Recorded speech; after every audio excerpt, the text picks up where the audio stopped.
I will call the Thursday, April 29th, 2021 Vernon Township Board of Education public meeting to order. Ms. Linsky, can we please have a roll call? Mr. Annunziata? Here. Mr. Smaglia? Here.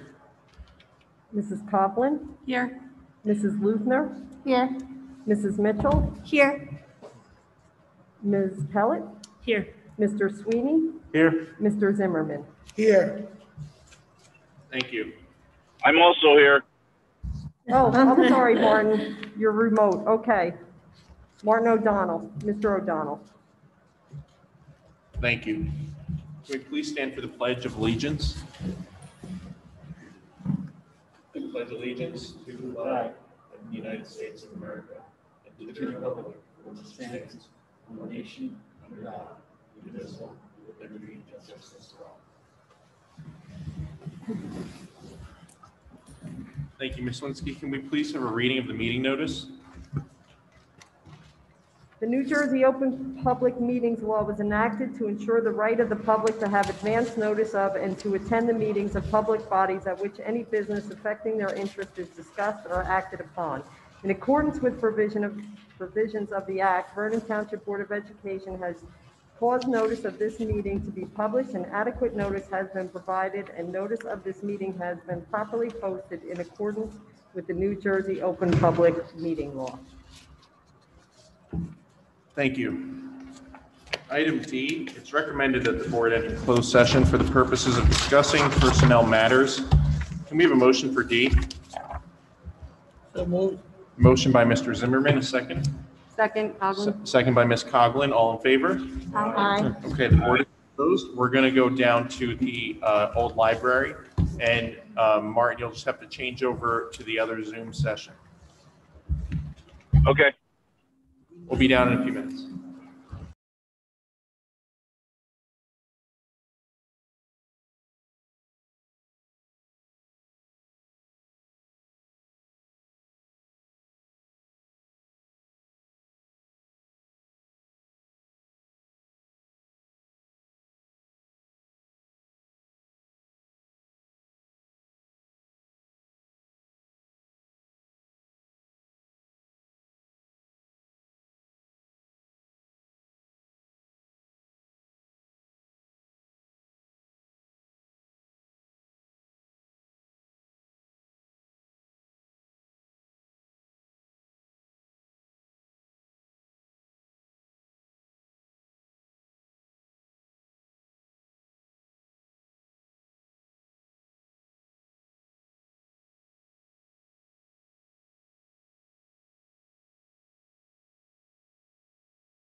Can I have a motion?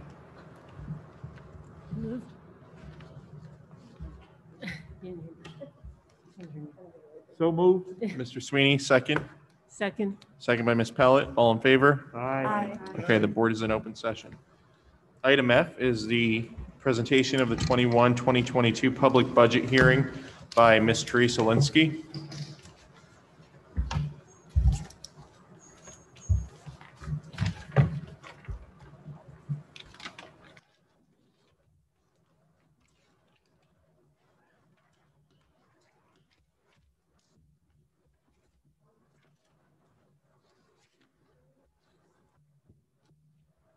I think you need a microphone, right?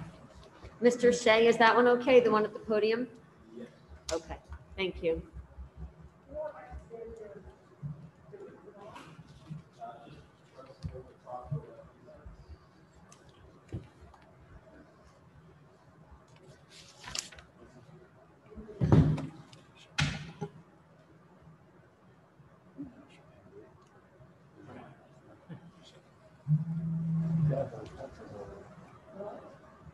Does she?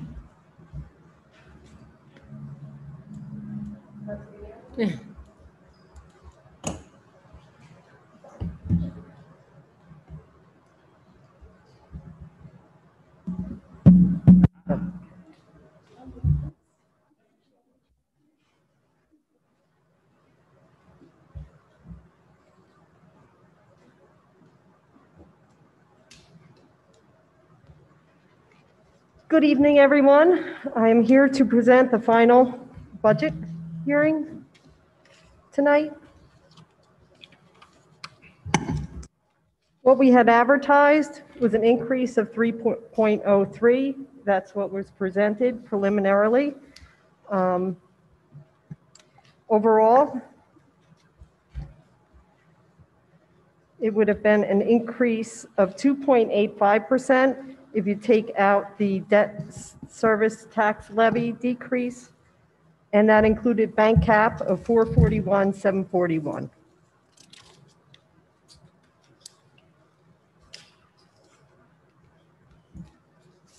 After discussions we had following the preliminary meeting, it was suggested to take a look at the health benefits. I can't hear you really that well. Can you speak No? closer to the mic? Okay. It was suggested to look into the health benefits. So I have an analysis, and if it has different scenarios, that if healthcare were to go up 20% for the year, so 10% for the half year, we actually, the net change to the budget would be a decrease of 250,000. That would result in a tax, just general fund increase of 2.45%. If we were to assume the health benefits go up 7.5%, again, 15 for the year, it's half a year, that would result in a decrease to the health benefits. And I'm sorry, I need to back up. We also have made personnel changes. After we struck the first budget, we've added 4 employees to the budget, and the net change is at 250 for 22 at 2.45%. The next is assuming, again, the 7.5% for half a year with the additional 4 employees. The net change from what we presented earlier would be a decrease of 485,884 for a total general fund budget increase of 1.9%. If we assumed it was going to be 10% for the year or 5% for half year, with 4 additional employees in, the net change to the budget is 722,000.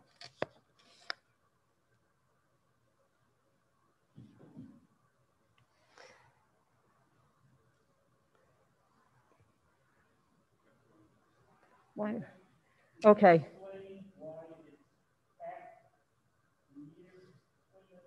Because in January, we're in state we're in state health benefits now, so in January, that's when we get the rate increase. We don't know what that will be at this time. So if it was, a 15% increase, we would have half a year, half of that for half of the year.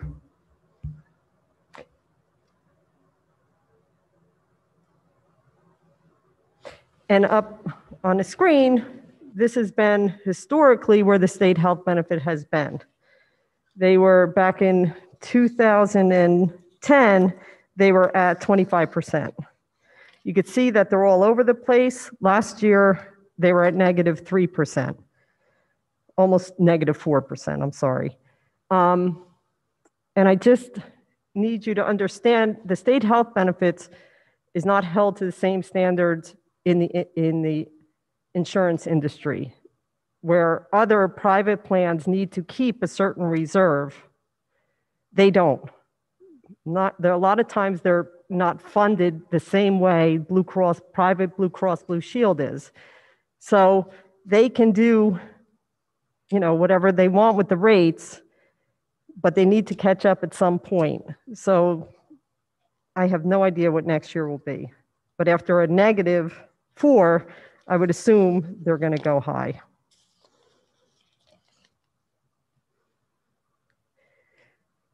Based on what I presented so far, if we went to 2.45%, the percent change would be 2.27 because of the decrease in debt service. At 2.45, we would be using 192,000 of bank cap. The average tax payment on a household assessed at 206,351 would be $111.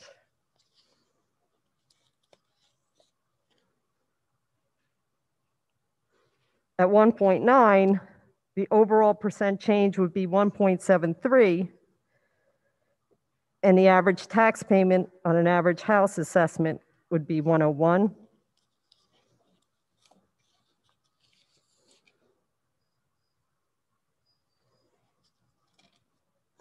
And the last one is at 1.35%, the percent change would be 1.18 overall, including the decrease in the debt service, and it'd be $91 per average household.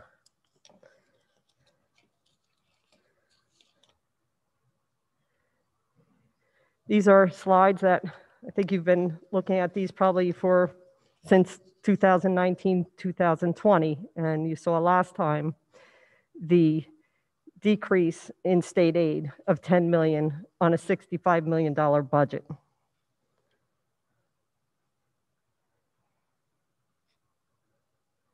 State aid trend is down.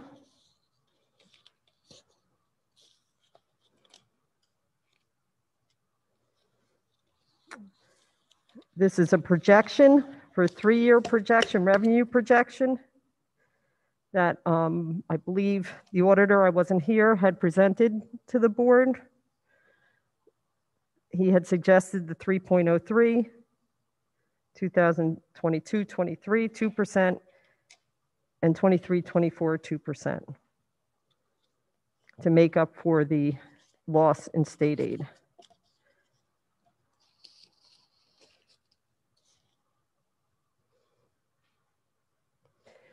This is the tax levy trend of there's 5 million. There were years where you did not go to your 2%.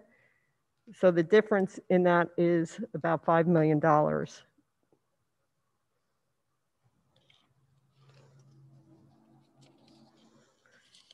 Now, this is future year budget projections, and again, they're just projections. I'm not saying that we're going to go to 2% in the following years. This is just a projection.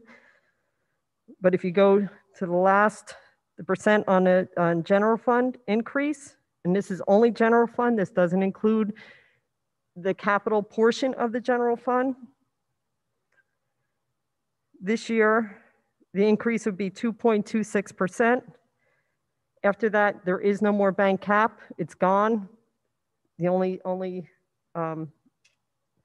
the highest you can go to in the following years is 2%.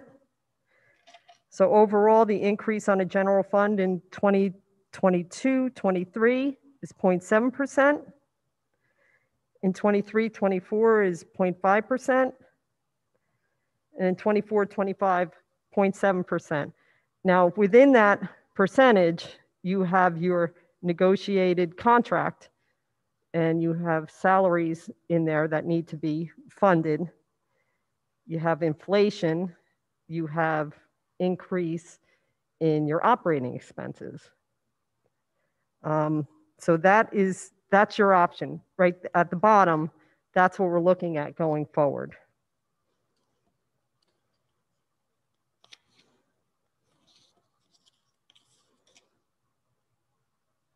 Next steps.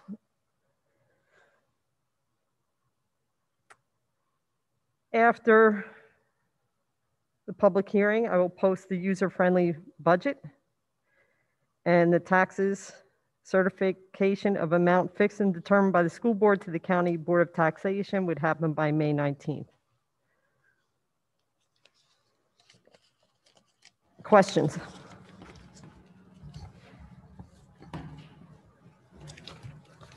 All right, thank you, Ms. Linsky, for presenting that to the board.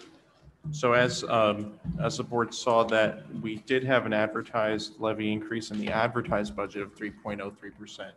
So the board will have to come to some sort of consensus this evening about whether to move forward in that direction or whether to modify the budget in any way, inclusive of the changes, the potential changes that were proposed by Ms. Linsky this evening to the health benefits line. That's a line item that's received the most discussion over the last week or two.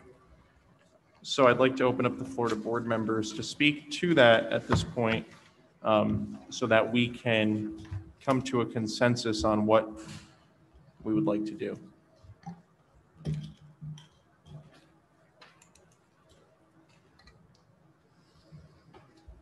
So, okay, I'll go.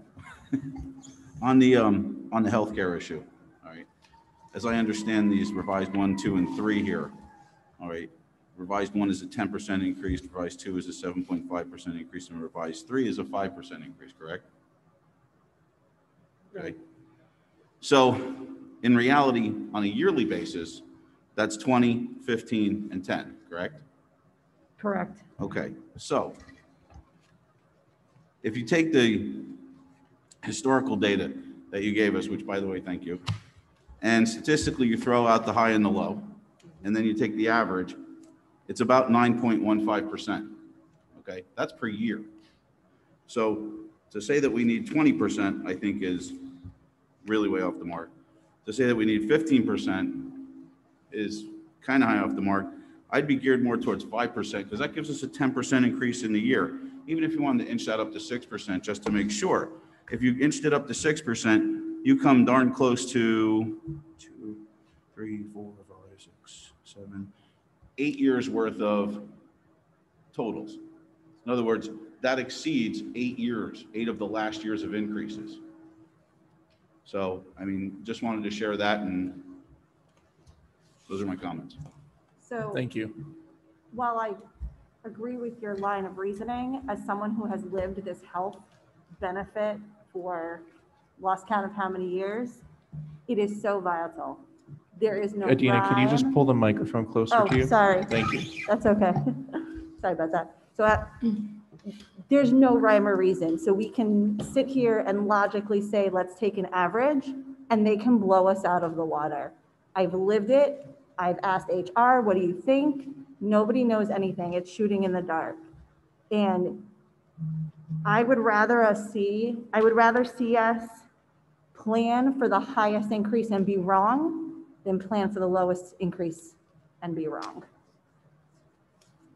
I think that's a valid point. I mean, if we were planning 10 years and we were saying, oh, it's going to bounce around, but we're going to do this every year and it'll all even out, and we have some, kind of leeway, there's some money to kind of float if we are wrong for a year, but we have to guess here, and we're not in we have to be careful because year 2 and year 3, if we guess wrong, we don't have a lot of, we're in a bad financial situation if we guess wrong.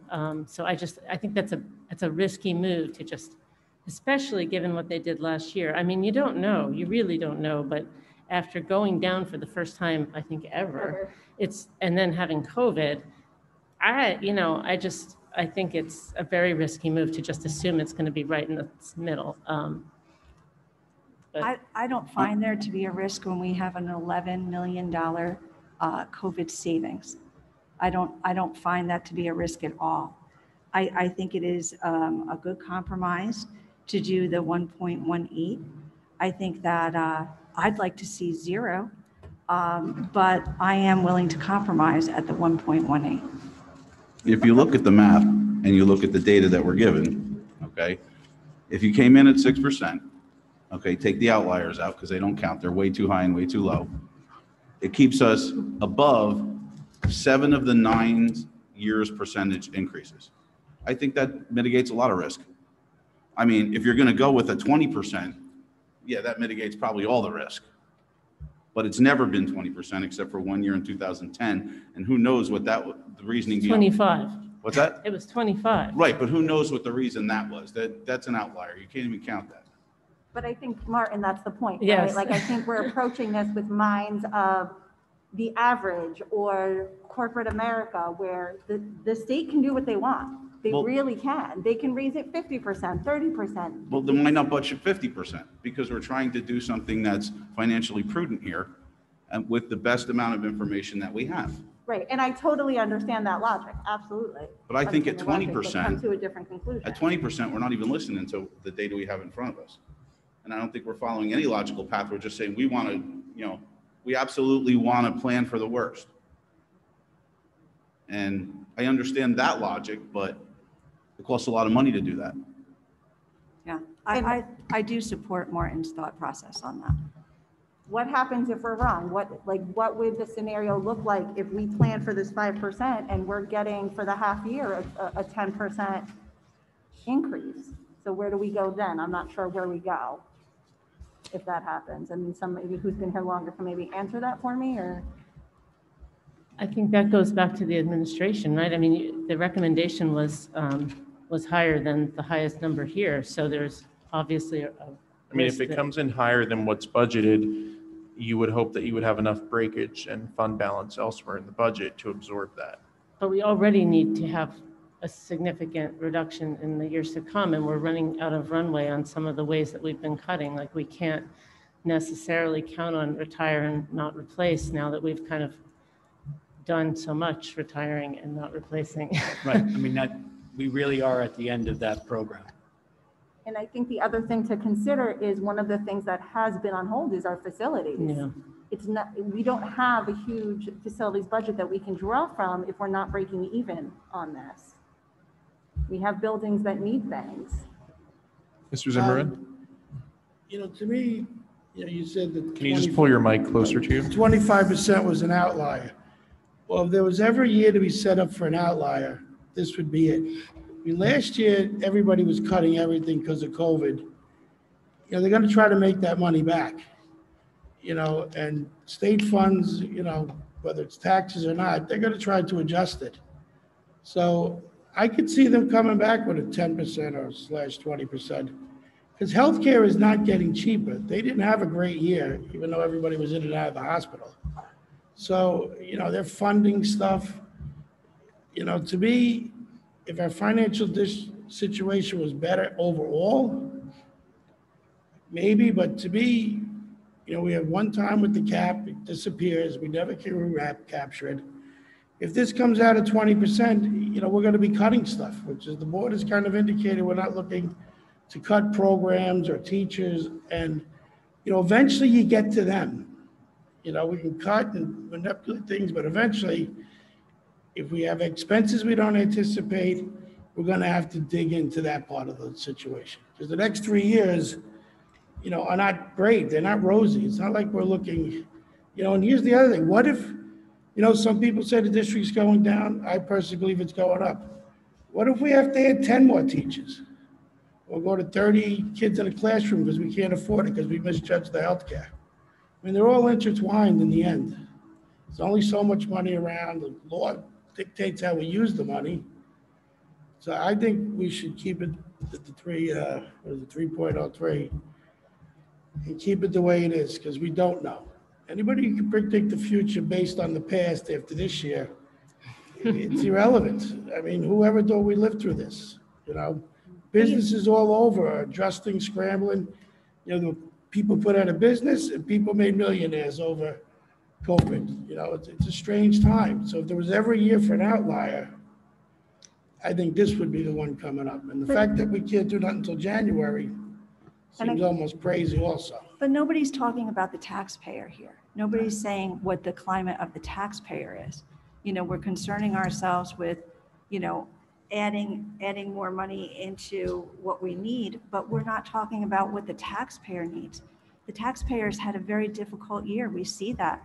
Our government is giving us stimulus money. We've never received that before in our lives. Think about what it's done to our families. Think about the people that have to make the decision between food and oil.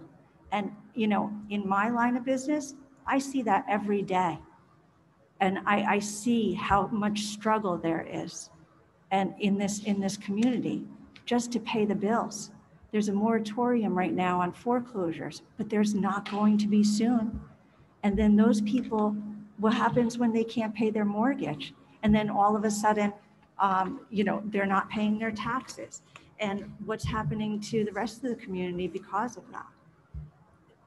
I understand that you're fearful of things that happen with the school, but we do have this excess money from COVID, you know, and maybe it's not exactly $11 million.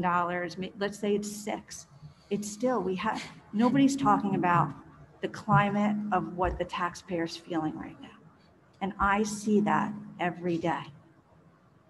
So Kelly, I do think we heard you when you said that, and I think the administration did hear you as well. We started at 3.03, and they now have presented us with a 2.45, and hopefully that helps a little bit.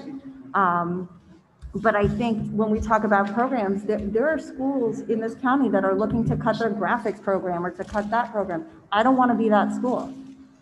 I moved here for the schools. I don't want that to change. I don't want my young one to come up to kindergarten and there be 26 kindergartners in a class. I understand it's been very hard for people and it's frustrating, but I trust the administration, and the administration went back at the direction from the table, and we're looking at a 2.45.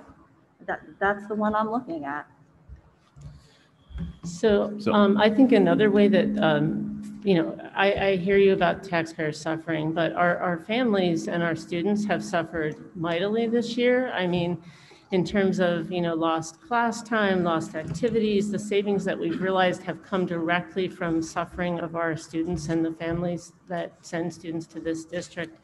And so I think we need to be mindful of, you know, next year, we may need to do some more for them too. We haven't talked about that in this budget, but there, you know, there's a possibility we'll be needing to run virtual classes again. I mean, I can't even imagine that, but in addition, we may need to catch these kids up in some way. There may be other things we need to consider with the money that came from them. I think belongs, you know, to help make up for the horrible, you know, year that we've all been through. And if there's one good thing came out of it, that, you know, we got a little money in the district's pocket when we desperately need it. I think it's important to put it where, you know, where it's most needed, which is, I think, the students. So then, Jen, to question you, saying your thought process that we might need more money to catch students up, then from the ESSER allocation, the district got $649 and $747 just recently. It will be coming in June. Also for learning acceleration, $41,698, plus mental health supports and services, $45,000. So then are you saying we'll need more beyond the ESSER funds that the grant will be supplying? I honestly don't know what we'll need. I really don't. I'm just, you know, I'm just saying that this district is, you know, financially, we were in a really dark place. And now we have an opportunity to kind of shore up our reserves to provide for a softer landing with the financial hit of $10 million that we face.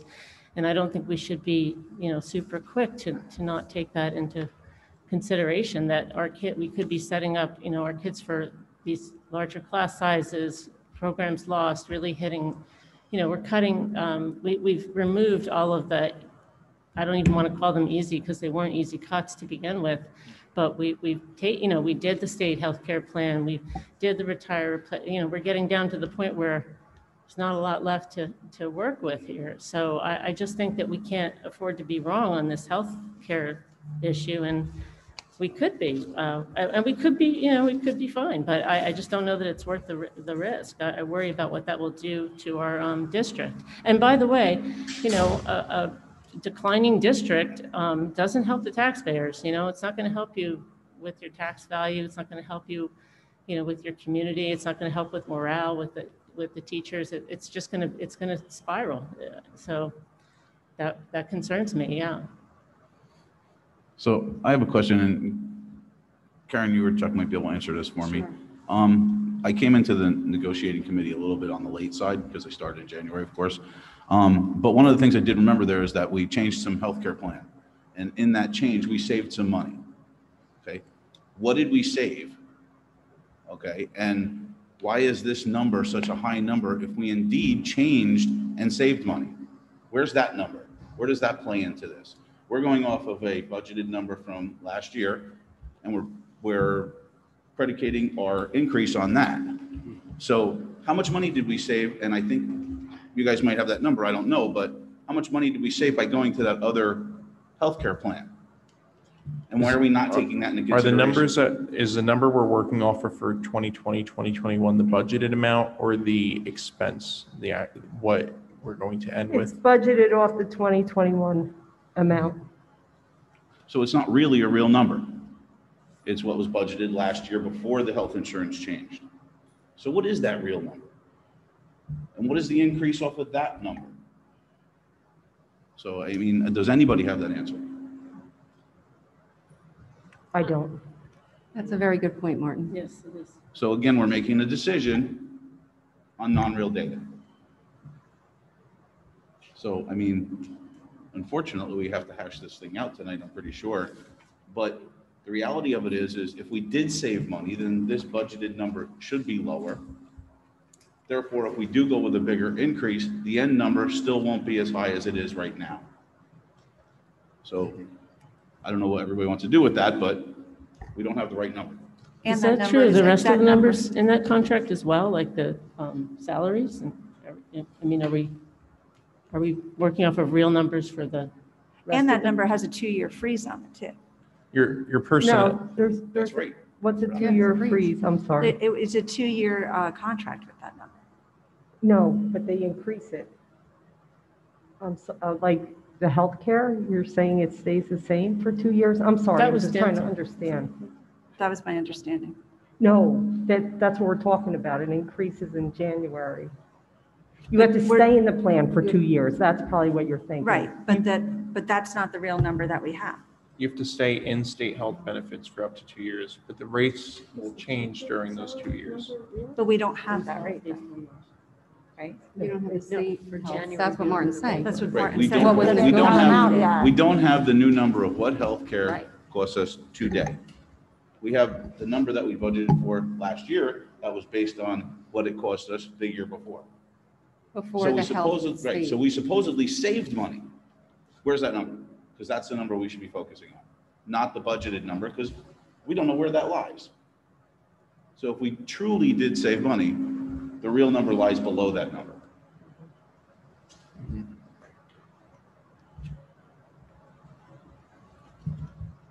So how do we get that number in the next half hour? Well, we should have that number. Right? It might be in the blue book that we got. It might have the expenditures too. Joe, we can't hear you. I said it might be in the blue book that we have. I don't have it with me. That Here, I have it, mine. Oh. it might have the expenditures to date, whatever date You can it give that was. to Martin. Martin, do you have yours? I don't. Yeah, borrow mine. I don't know if it is or not. If anywhere, that it could be there. I kind of agree with Martin about insurance. The last year that the rate went down was because of COVID, and there was a significant amount of claims that were not filed. People didn't get sick, they didn't go anywhere. I feel that that may also occur this year, and that the state health plan would be hard pressed to justify a significant rate increase. But we don't know. So that's just an insurance guess. There's millions of actuaries who are employed to do that kind of thing. But if we do not budget the 10% or whatever the 3.03% that's on the original budget presentation, that means we're not going for the full amount that we are allowed to go for every year. Is that correct? So Yes, then. you can go up to 2% plus. So we bank won't to be cap. going, we're going to take, so are we not going to go the 2%, or are we not going to use all of the bank cap? So it depends on the scenario, right? So if you went to scenario B or scenario C, you would be coming in under the 2% allowed. Right. So you would generate bank to cap in those scenarios. So if we don't go for the full amount of the full 2% and we don't use the bank cap, then we're limiting what we are doing next year and then the following year, because we know already that we're not going to get the state funding that we're supposed to get. So we can't plan for 1 year at a time. We have to plan for multiple years.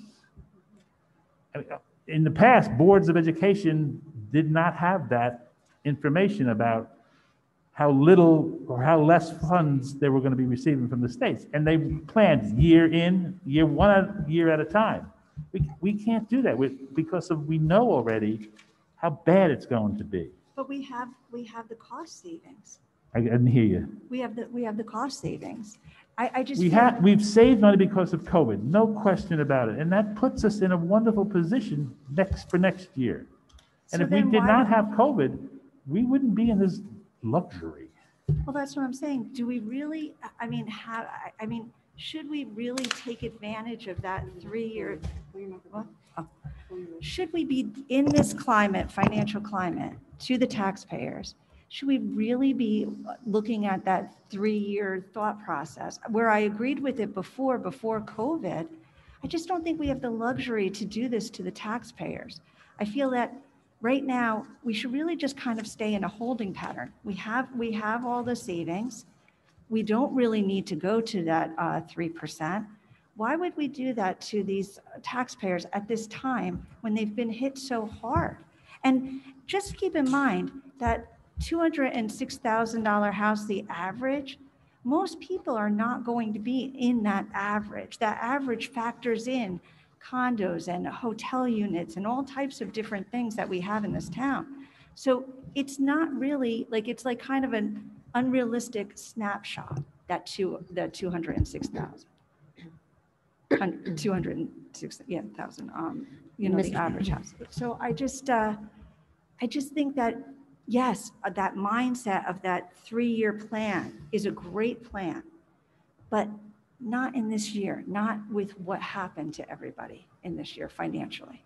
But I feel like whatever we do here tonight at this table really affects moving forward, because it limits us as to how much we can raise going on in further years. And we know that there are things that need to get done.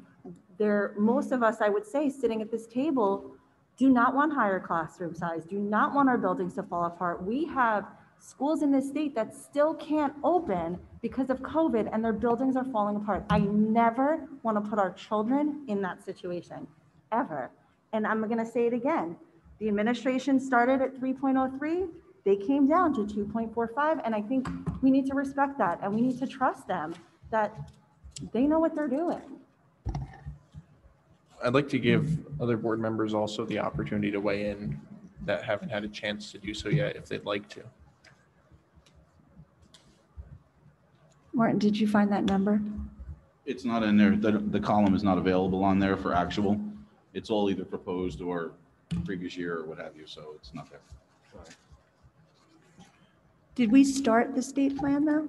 We started it? Mid-year. Yeah, Mhm. March Mid-year? 1st. Mid-year.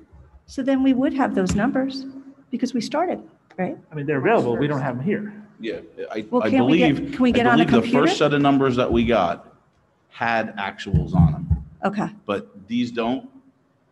So, and I don't have those, the older folders, like, I was probably 4 or 5, maybe even 5 meetings ago. And I think that was on those documents. Well, can we quick run and get those? Wouldn't they be on the computer? I don't know how easily accessible they are, but Ms. Coughlin, you were No, about to. I have a question at the moment about the meeting that's happening right now. Nowhere on our agenda does it say a public budget hearing. Are we currently in the hearing, but yet the vote isn't until page 13? Is that when we go into the Item- public budget hearing? We're And on this is the item F, which presentation? is, item F is the public budget hearing on the agenda. Yeah. Yeah, the board approved the attached resolution regarding No, the school item- budget. Page Page 2. 2.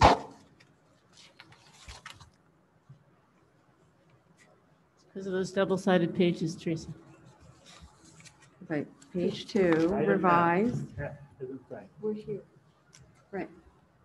I'm just, You're right. I'm just- that's what I'm saying. Isn't for a while. no, I'm just saying I'm confused. Are we in the public budget hearing at the moment to give the Correct. public a chance to talk and us talk? The Or public, is this just the presentation? it's the public budget hearing is a presentation of the budget to the board and the public. And then the board is weighing in now, and the public has the opportunity to weigh in during item K. Okay, but not okay. Specifically for the budget, is there a public budget hearing that we can open up specifically to discuss the budget for the public? That's so then that'll go under K. under Yeah, public and the budget. vote is not until later in the meeting, until Right. after the public will have the opportunity to comment. Well, they're going to be able to comment in K. K, and then we don't vote until later in the meeting. Why is that? I'm just Because we vote confused. There's no underneath, under public the business administrator's report. I budget think, hearing. excuse me, we did speak with the county office for clarification on that today. Okay, Public hearings are utilized for many different functions of boards of education. right. One of them happens to be for a public budget hearing. Other things like a superintendent's contract is also a public hearing. Right. What it means is that somewhere on the agenda, there has to be the opportunity for the public to comment on the presentation, and that's noted in item K. On our current agenda, there's nothing under the law that says it needs to occur at the exact same time as the public presentation by the business administrator. No, and I agree. I was just looking for clarification because that's how it's always been done. So I was just sitting here trying to get a sense, listening to everybody, and I appreciate everybody's input. And I understand there's no law per se, but being how this board has always done it based on past precedent, I was just getting confused. Do we talk now? Do we talk later? Okay, so then the public can talk during K, but there's no specific time. for- And we'll vote under item M. If I said that correct. Yes. So without these numbers that Martin is speaking to, how are we supposed to vote without seeing those?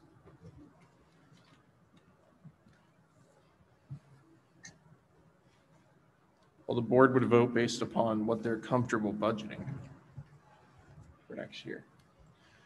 But Martin, did you say we don't have the real numbers, right? Correct? Is it? We don't have the actuals. And Thank you. If That's we what I save did. money through the half year, then we don't have the real numbers, and we're working off a budget number that was put in place utilizing data old from the plan. previous year from that. Yeah. So 1920. But we would only have the numbers for about, what, 2 months? Not even? We're not at the end of April? Sure. But you current can, rates. if you have those numbers, Saying. then you can take and project what this is going to be, because it's exactly what it's going to be for the next half a year. And then realize that savings and understand that savings, which I don't think we're doing. Do we have approximate figures? I don't recall. I mean, I was a part of negotiations. I don't know what the cost savings was for the financials as far as the health benefits went. I mean, there are other costs that we're talking about here. And I think, part of the challenge, although you're asking a very specific question, I do not have those figures. I don't know what the cost savings was. We also have additional costs that we're facing. I'm a bit concerned because I'm very worried about our students and our faculty. As the superintendent of schools, my responsibility first and foremost is to the 2,900 students who can't come here and speak and vote. So it's my responsibility to provide the best possible education that the faculty can. They've worked tirelessly this year. While I understand there is some discussion around the table about excess funds at this time, we are in an unprecedented time. The next couple of years are unpredictable. The only thing we know is that we're losing state aid. We don't know what the cost of healthcare is going to be.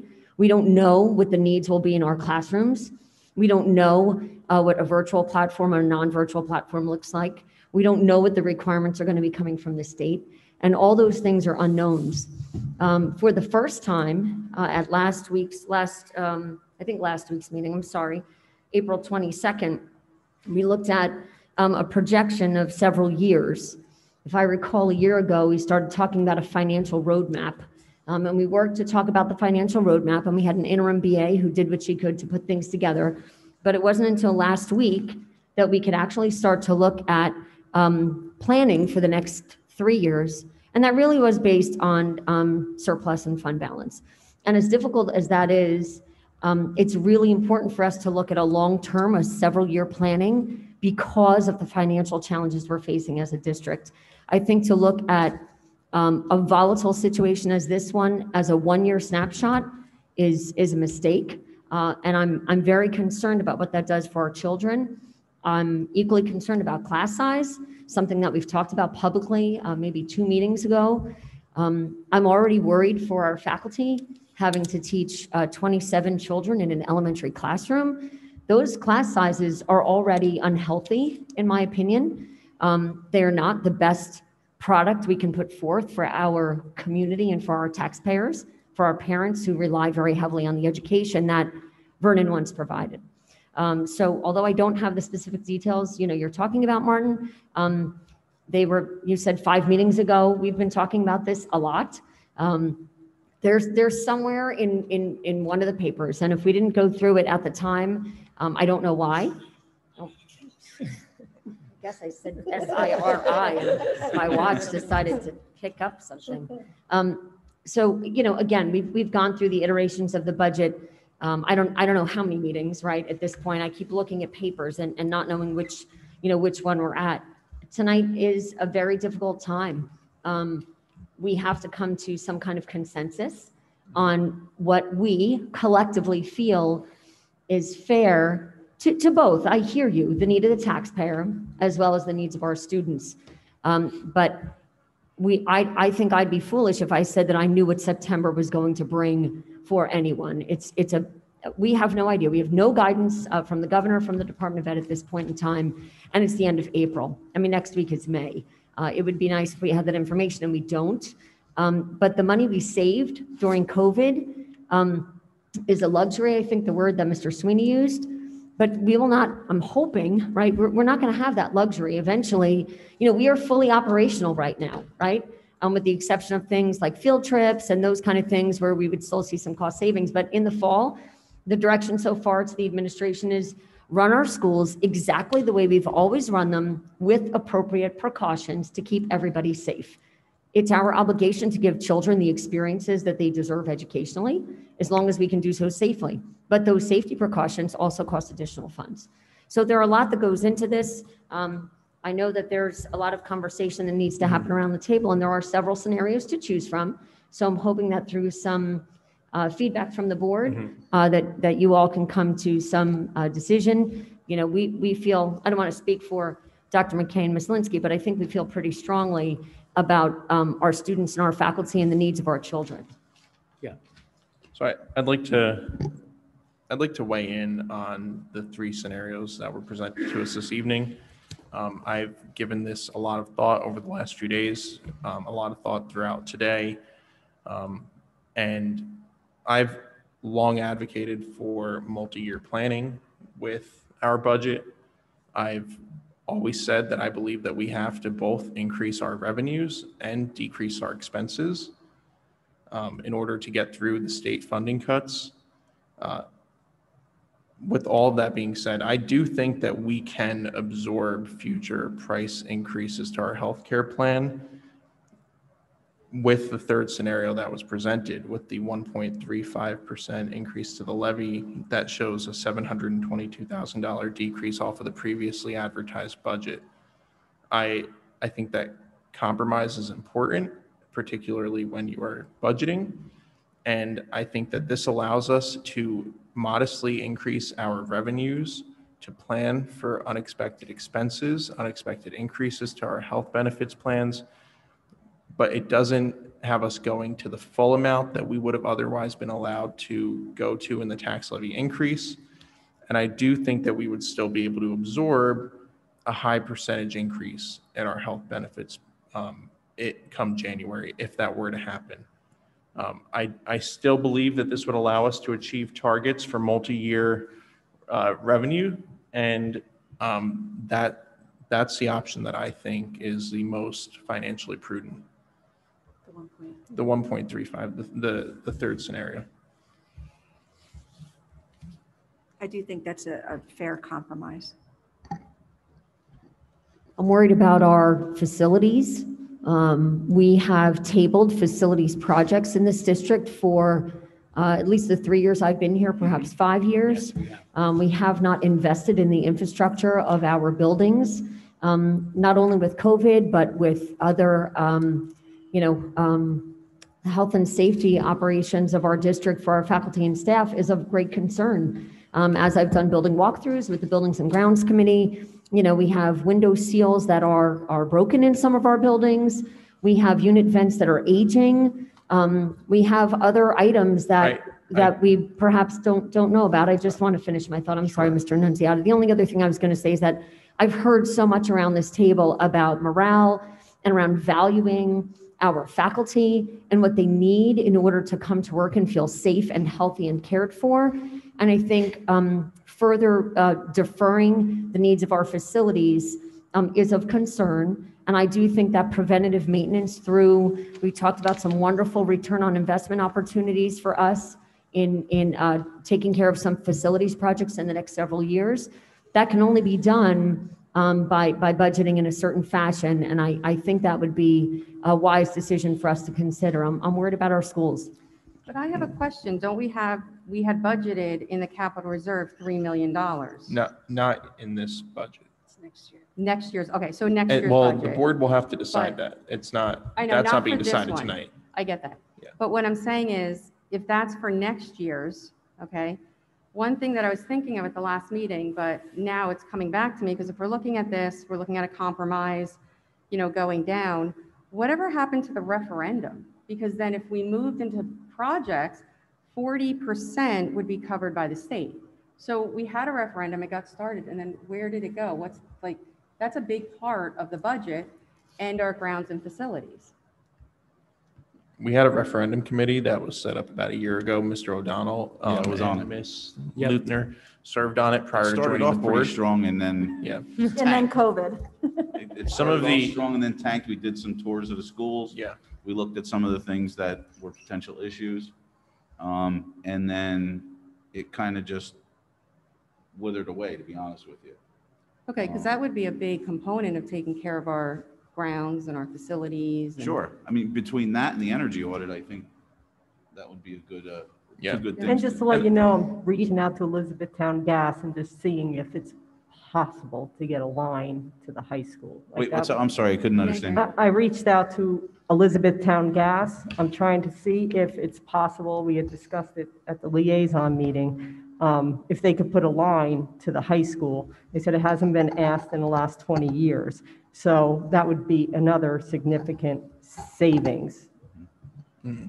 So If in we can May and get off June, the electric. in May and June, the board will have to make a decision about whether they would like to entertain a recommendation to deposit funds into capital reserve. And that can all be part of that conversation at that point. But I do want to continue to discuss what we would like to do this evening. My position is that the third option will allow us to meet our long-term financial targets and still absorb potential increases to our health benefits line. We're asking the taxpayers for a net increase of 1.18% on the tax levy. And we're removing some funds that were previously budgeted from the advertised budget. I think that that's a fair position, and I think it's financially prudent. Do other board members want to speak to the options before us this evening? Otherwise, I'd like to do a straw poll of the board to see where the position of the board is. What's that? Can I say something? Yeah, please. I mean, I don't really agree with that because we know we have a problem going forward. You have to pull the Can you just pull your microphone mic in. forward? Oh, sorry. We know we have a problem going forward with funding state. It's all been talked about forever. And I understand Mr. O'Donnell's point, we don't know the exact thing with the savings. But with the cap and everything that will disappear this year, we can't go back. If we give up the money, we give up the money. So I understand nobody wants taxes to go up. Nobody wants that. We all live in town. It affects all of us. But from the 1.8 to the 3.3 is $30 increase. I know we talk in percents, but $30 would be the difference between the two plans. And I know 200,000 is not legitimate, but it should stay constant as you go higher. I just feel if we go with the 1.8 and we have more problems next year, we can't undo it. You know, what if we don't know what they're going to raise it to? But next year, if we do have extra money again, we could lower the tax to 1.5. But we're in a spot here where we don't have any escape. And we're setting ourselves up to make the box even smaller by not pushing to the limit. I understand nobody wants taxes, but you know, the state laws, the cap, all this stuff, they don't really allow schools to look ahead for whatever reasons. You can't store money knowing you have a problem in 5 years from now. They just don't let you do it. So to me, to bypass and give up the cap at this point just doesn't make financial sense for us. We could always, say we do 3.3 this year, which she's estimating 2%, Ms. Liskey. We could maybe do 1.5 if everything works in our favor. But what if things work against us? Then, like I said, we just keep cutting, and eventually you cut the things you don't want to cut. So that's my opinion. I agree. Those are all my concerns as well. I don't really think you can budget somebody else's money on what if. I agree that this is a very crucial year. I'm not one for putting Band-Aids on bullet holes. I think the people around this table who've known me for a couple of years know that. I don't want anybody to think that we are not listening to the taxpayer, but I think that if we do decide to go with the 2.45, as a board, it is prudent that next year, we do say to the taxpayer, you know what, you helped us out. Let's look at it. But I feel like that this is just a crucial year that will make a difference 2, 3, 4, 5 years down the line. Okay, so I'd like to go around the table to get a final position from each board member as to whether they would like to see the final recommendation be the advertised option 1, option 2, or option 3. So everybody knows what I refer to when I say 1, 2, and 3. So that one is 2.45. Yes. 2 is 1.9, and 3 is 1.35. Yes, or the advertised is a 3.03. Right. The previously advertised. So there's 4 options. Yes. Yes.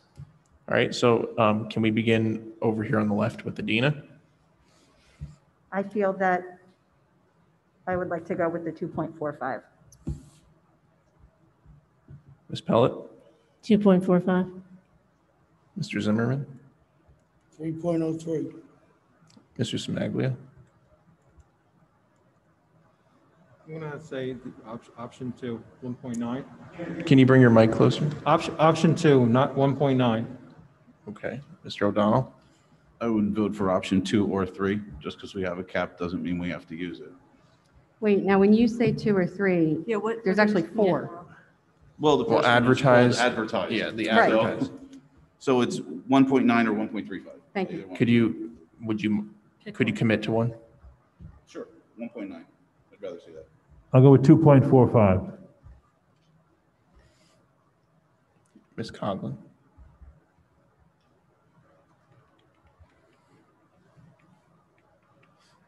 I agree with Martin, 1.35. Which one did you choose, Martin?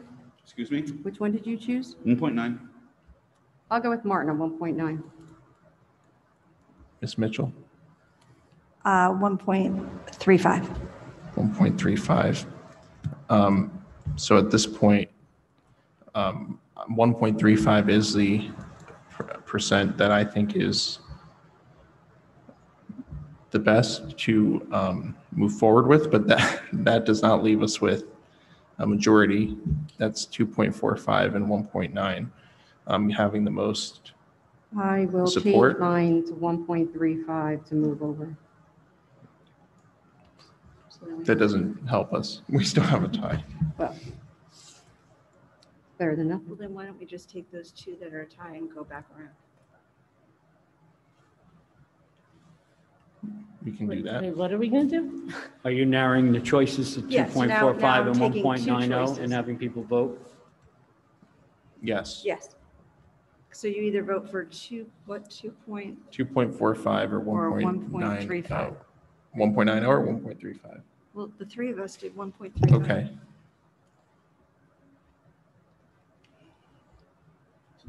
Ms. Luther? Sorry.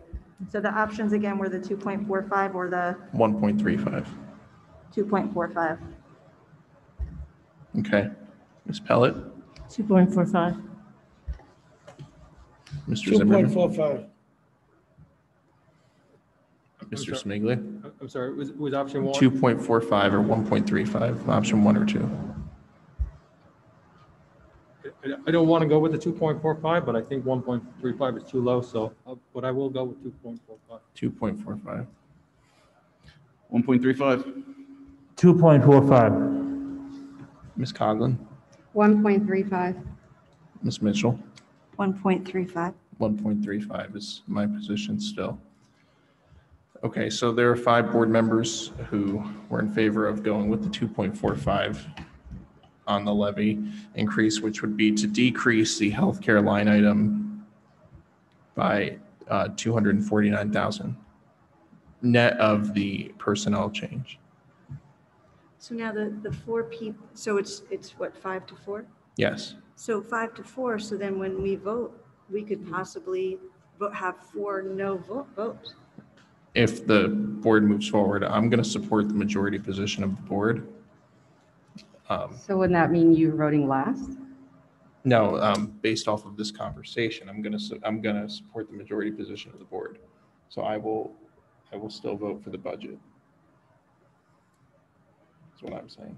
All right, well, I think we should hear from members of the public. Wait a minute. Well, we are You're not telling me, voting hold until on. we hear from I them. asked you a Right. question about Yeah. that because Yeah. that does not sit well with me at all. Okay. Okay, what you're saying is you're going to change your vote to the majority just No. because it's a majority? No, my position was that on the estimate for the healthcare increase, Right. I supported 1.35% options, the third option. Mhm. However, on the overall budget, I will still support the budget because I do believe it's a good budget. And the majority of the board wanted to make that decision on the healthcare line item. But I will still support the overall budget this evening. Because there's a vote on the, I'm sorry. Because there's a vote on the agenda. In other words, this is. Later in the evening, discussion. we're going to vote Right. on the budget, Understood, but I'm confused. which as is to what you just influenced said. by throughout the year, throughout the budget process, the board comes to consensus on various items in a budget. I still think that the overall budget as a whole is generally a good budget. I disagreed on what I would have budgeted for an increase in the healthcare line item, but I will still support the overall budget. So even though you disagree with what? Yes, just on the because I healthcare disagree line, with you're one still line pass item. the budget, that's what you're saying? Yes, just because I disagree with one line item does not mean I will vote against the entire budget. I understand.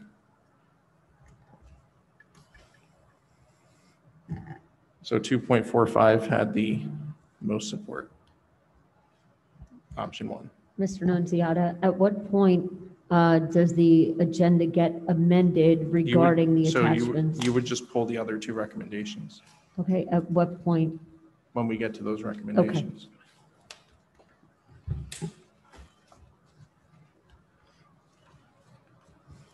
Are there any other Justin, where does questions? that money go if we don't use it? Fund balance.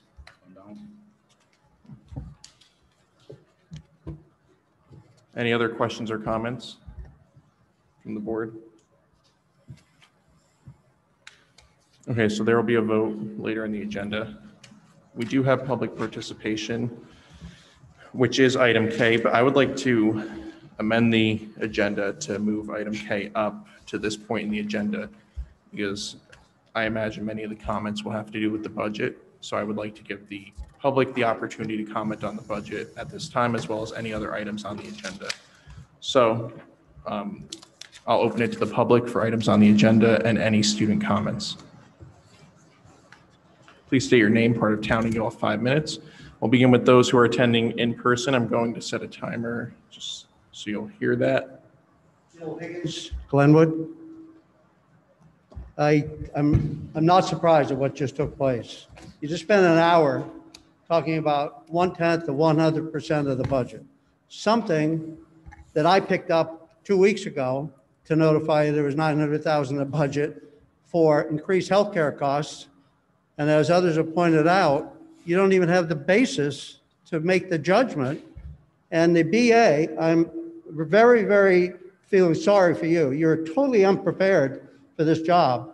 Your presentation was to present the budget. You just showed the PowerPoints that you did last week with no details. We were talking about $11 million being appropriated, withheld, put into reserve, and this whole discussion ignored all that.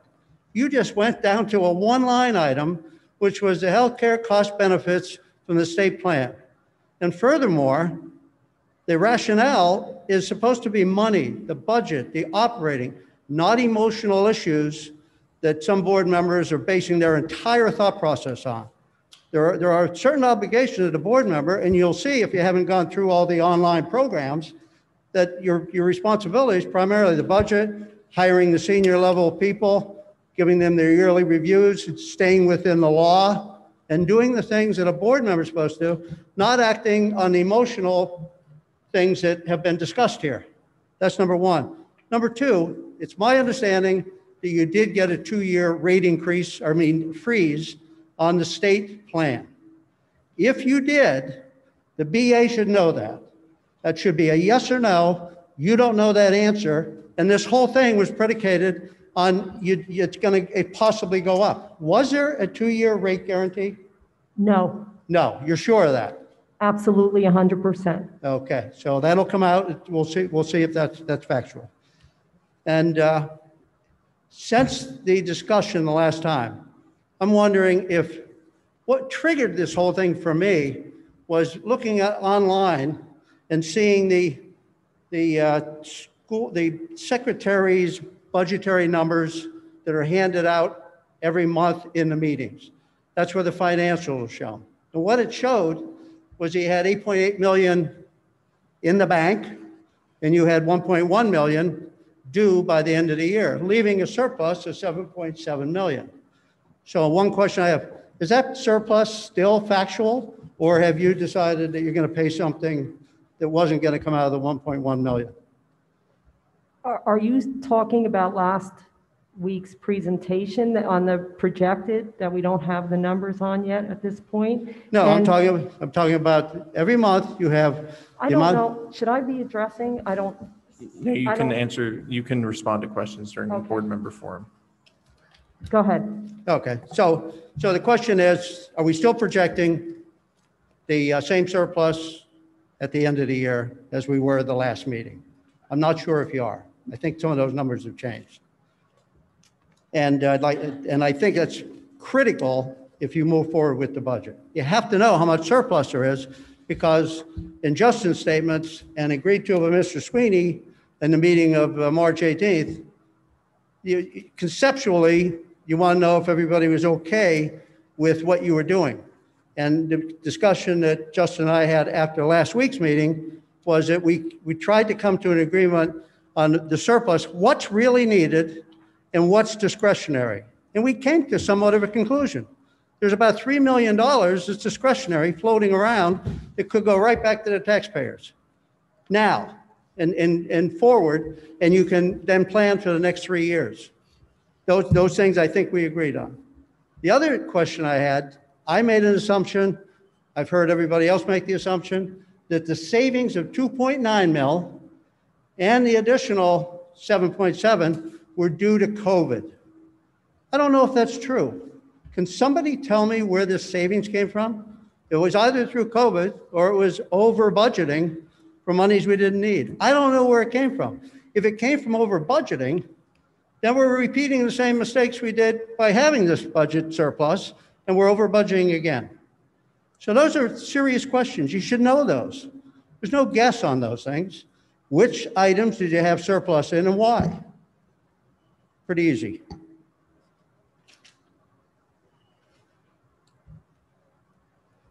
And the last thing I just wanted to say on posting these videos on the board, for some reason, the video of the meeting on the 15th, which was up for a week, disappeared. And the meeting from the 22nd was not uploaded until I complained, and it got uploaded on Tuesday. So something happened, and I don't know how it happened. I'm not accusing anybody of anything, but it disappeared, and the new one wasn't uploaded until 5 days after it normally is. We'll make sure that the meetings are on the website, on the Okay. YouTube channel. Thank you. Any other public comments?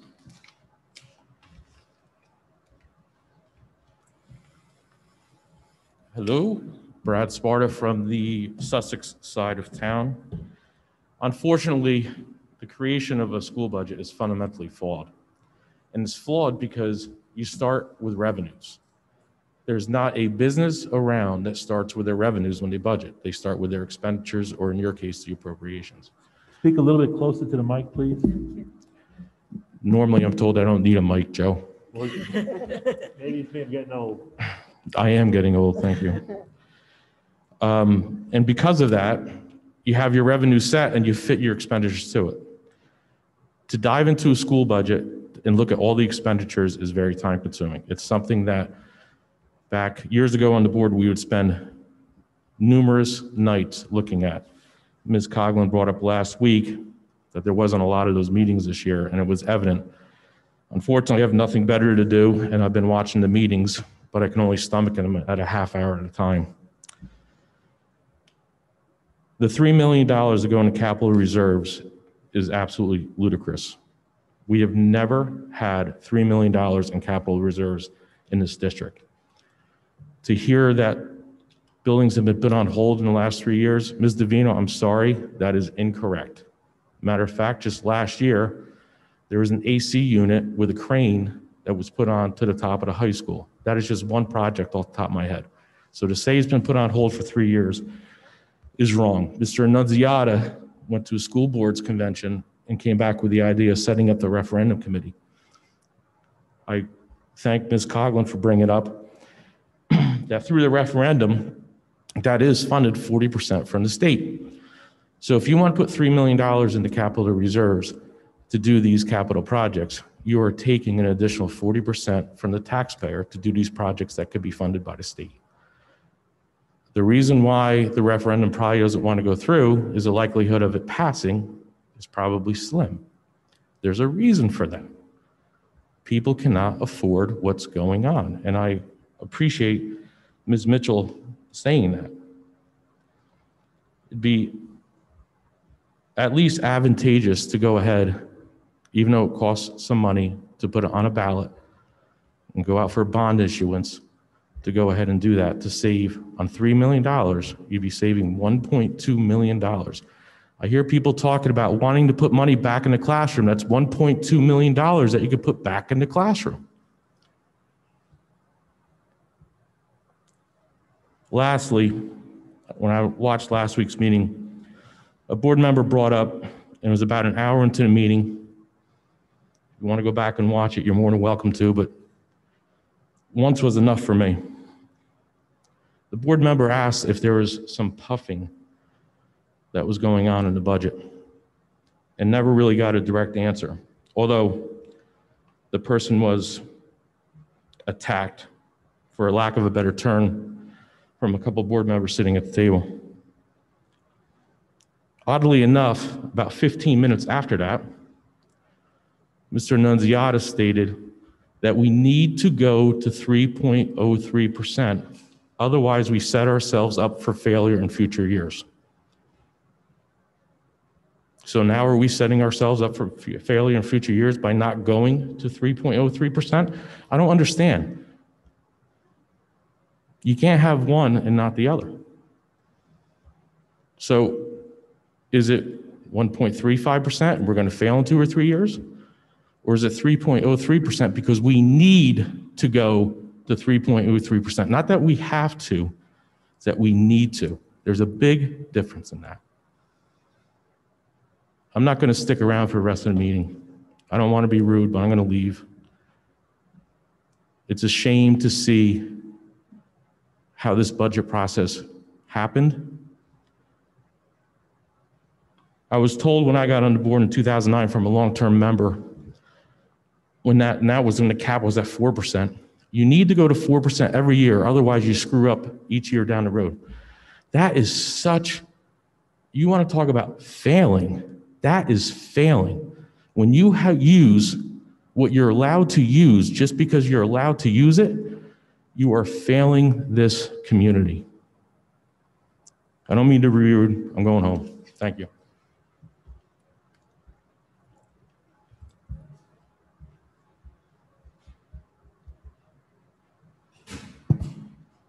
Any other public comments?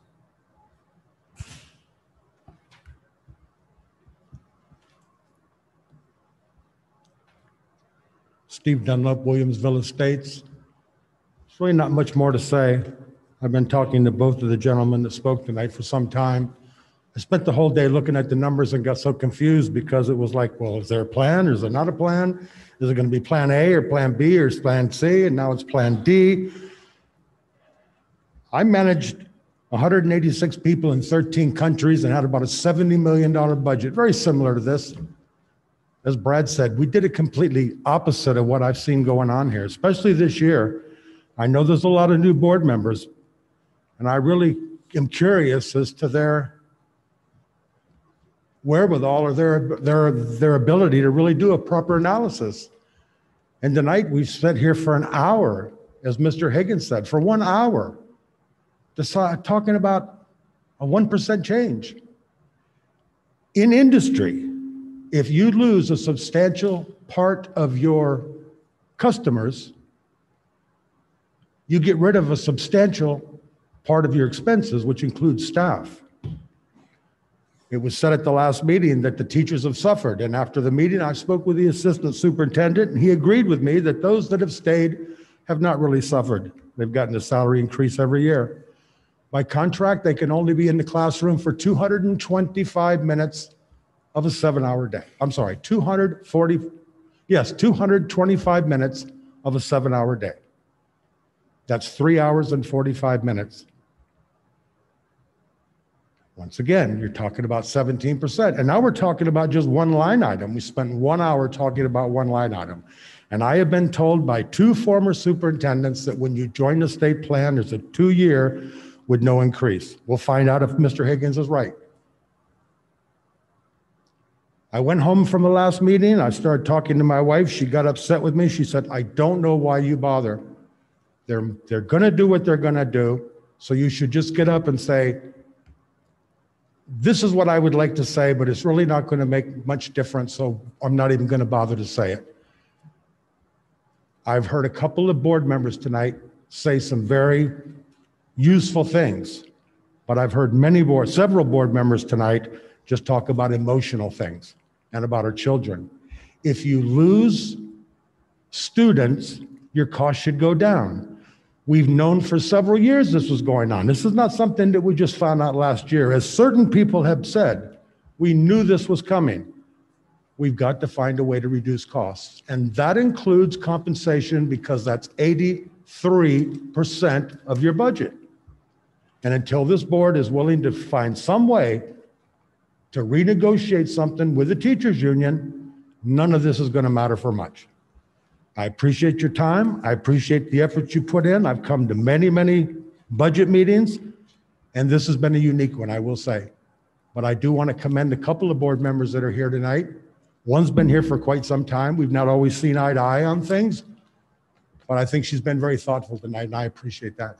Thank you very much. Oh, I would want to add one more thing real quick. I misspoke at the last meeting about the 8695. I'm sorry, 8596. That's what I was told by a couple of former board members. They misspoke. We went from an 85 to a 95. Yes. Every board member that was on the committee should have known at that time that if you were going to add a period, you were going to need more teachers. The former business administrator sat in Lounsbury Hollow and lied to me, which I confronted him with at a later board meeting, that he said there were no teachers being added to the budget. When I knew they were adding 7 teachers to Glen Meadow because Glen Meadow went to the same schedule as the high school. At some point, it's got to be addressed. If not by this board, then a future board. But we can't just keep kicking that ball down the road. Thank you very much. Thank you. I just want to reiterate that we have in the past 3 years reduced our certified staff by 59 people, that our teachers have suffered in the sense that they have larger classrooms. And we did discuss this publicly last week. And the discussion that we had at the end of the meeting was about whether the rest of the people would have their salary cut.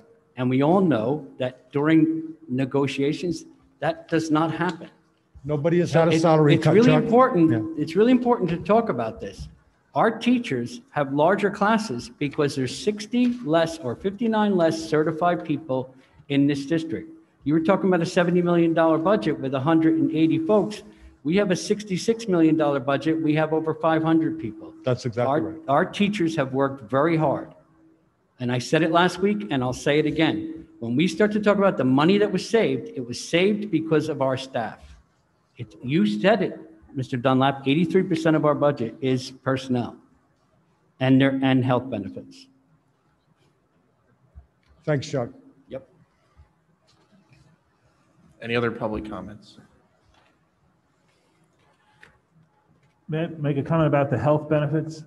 It's not a 2-year freeze on the cost of the benefits. It's a 2-year commitment that the district made to be in the state health plan. That's all. There was never any discussion about a freeze.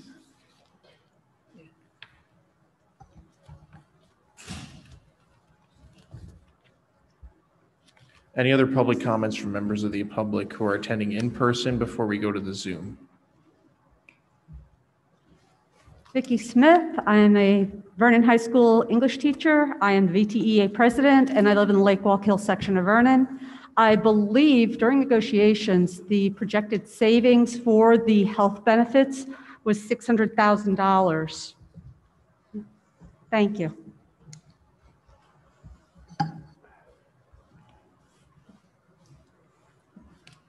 Any other public comments from members of the public attending in person? Okay, Mr. Shea, do we have anybody attending via Zoom?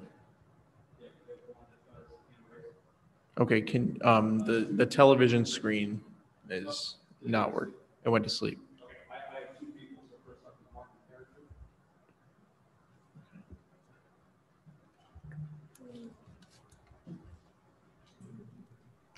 Hello? Hello, can you hear me? Barely. Hold on a second. It froze. Can you hear me? Just give us 1 minute. We're just setting up the microphone. Okay. Tell me when. I don't want to lose my 5 minutes. I'll start the clock once the microphone's set up. Go ahead, Mark. Okay. I've come to a lot of meetings, and I would like to take a comment on a couple of things I've heard here today and also in the past few meetings. Number one, from a comment today, it was that the comment was you cannot budget other people's money based on assumption. A budget by definition is an assumption of what you're going to spend. Okay, for number one. Number two, we have correctly not planned for many years, and that was a mistake, and this is hurting us. I have prepared some numbers here. There was the comment made that we had a $69 million budget with 5,000 kids, and now we have a $62 million budget with 3,000 kids.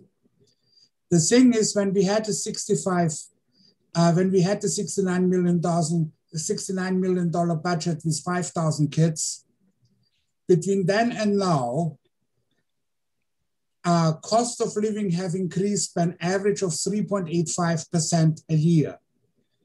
That means the double every 17 years. If you would apply this number to the budget from then to now, our budget now would be about 140 million, give or take, for if we still had the 5,000 or 5,500 kids. If you figure it at the 2% a year budgeted increase that the state allows, which by itself is choking the system, because how can you live and run a business when you only can increase the revenue of half the cost increase that you have? But then our budget would still be about $115 million a year. So having a $62 million budget compared to that with about 60% of the kids we had then, that is very much in line. As a next point I want to make, yes, I don't want to pay taxes, but I urge you to go with the 3.03% because of, first of all, we can only increase by 2%, and inflation is continued projected to be up in the 4% range, 3 to 4%, depending on who you're talking to. So we're going to continue to lose. And number two is I'm willing to pay that money even though my kids are out of school and everything, because I want a good education for the kids. I believe society only works if those who can do for those who can't. And the kids can't yet, and the old people can't, and the sick people can't, etc. So us who are still able to do, have to do for those people and provide. Plus I'm getting old, and I want to be taken care of when I come to the point that I can't, by a person who is well educated and not some idiot. Okay, so I want the money to be there and the resources for our people to help. We have had class size increases very simply for the fact that there is a national teacher shortage coming. Because a lot of college kids who were going to become teachers saw what happened to teachers in the COVID situation, and they said, oh no, I do something else. Okay. Plus, schools don't have an HR department. Okay. My daughter went through Vernon Township High School. She graduated. She went to Cornell. She graduated. She got a job at Capital One. Her starting salary was $100,000. Correctly, $99,753. Okay. Now she had 2 10% raises. Why? She's a smart girl. She's doing good. And Capital One puts it in the prospectus as hire and retain quality employees, human talent, a human resource. It is not being addressed here through the budget. What do we spend on hiring and retaining quality resources, human talent? It's for our kids. It's for our future. So we are looking down the barrel of class sizes further increasing, not necessarily by what you budget, but simply because there are less teachers around. Mr. Perringer, thank you very much for your comments. That was 5 minutes. Okay, I will continue in the later session. Thank you. Mr. Shea, do we have others in the Zoom chat who are raising their hand to be admitted for public comments? Okay, thank you very much.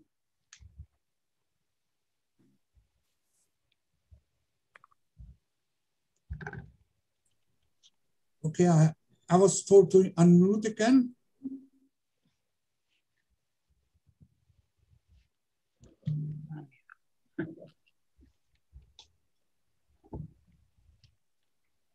Is it my turn, Mr. Shea? Yes. Okay. This is Barbara Munchauer. I'm a teacher in Lansbury Hollow. I just wanted to very briefly respectfully ask the members of the public that when you're referring to the Vernon Township Education Association, that you refer to it as educators and not just simply teachers. We are a group of dedicated professionals. We are nurses, custodians, aides, teachers, paraprofessionals, secretaries, child study team members, and probably more that I'm leaving off of the list. But it is not fair to all of our members to simply refer to us as the teachers union. We are a very large, dedicated group of people who are here simply to educate children because we want to. As you said, Mr. Perringer, his daughter is making far more money than I am making, and I am teaching because I want to teach. The paraprofessionals that come into my room and help are there for children. The secretaries who are there for the children. So I would respectfully ask that when you refer to our union, that you refer to it as the Vernon Education Association. Thank you. Thank you. Ms. Linsky, did we receive any emails to the public comment email? We did. Thank you. Denise Clark, near Haven Hill Farms area. Giant kudos to VTS. Teresa, I can't hear you. Sorry. Denise Clark, near Haven Hill Farms area. Giant kudos to VTSD. I am donating my time as a DJ to this coming spring carnival to give back to the district for all the hard work that you have all done and show my appreciation. I can't wait for next week with my 9-year-old twins who attend Rolling Hills. We want to say thank you. My kids are so happy to be back in school full time, and everyone is doing such a great job of keeping the kids safe. Their mental health alone is so much better now that they can get back to somewhat normalcy. Sincere, with much appreciation, Denise Clark. Thank you. Okay, seeing no other public comments, we will close it to the public at this time and return to where we previously were on the agenda with Justin, item. Yes. Can I say something before you move on? In reference to what we talked about before. Okay. Sure. There will also be an opportunity for more question and comments as well during the vote on the Right. resolution. I just want to bring this up now Sure. so people can think about it a little bit. Okay. Given the information, I can't remember her name. I apologize, but Vicky Smith brought up. Okay, if you take $600,000 and you subtract that from 2020, 2021, okay, and then you put in that same amount of 10,390. All right, your 10% increase at 2.45 now changes to 16% for a half a year and 32% for a year. In my eyes, that's fiscally irresponsible.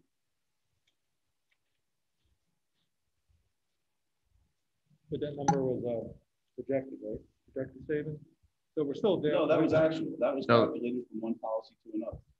And we got a half a year this year and half next year. Because I'm just, one of the problems I think we have right now is there's a lot of not actual numbers, actual for all of it. You pull your microphone and can't hear you. I'm sorry.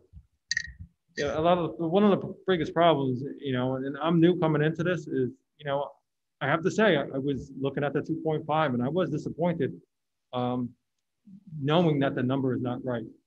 And I understand what Martin's saying here, from what he heard from the lady in the crowd, or a couple of people, Vicky, I'm sorry, Vicky. But you know, we're looking at not real numbers, and you know, it's, you know, I don't know. I guess we should save it for later, but that's, I just want to point out, still don't feel like we're getting any kind of accurate number that we're looking at.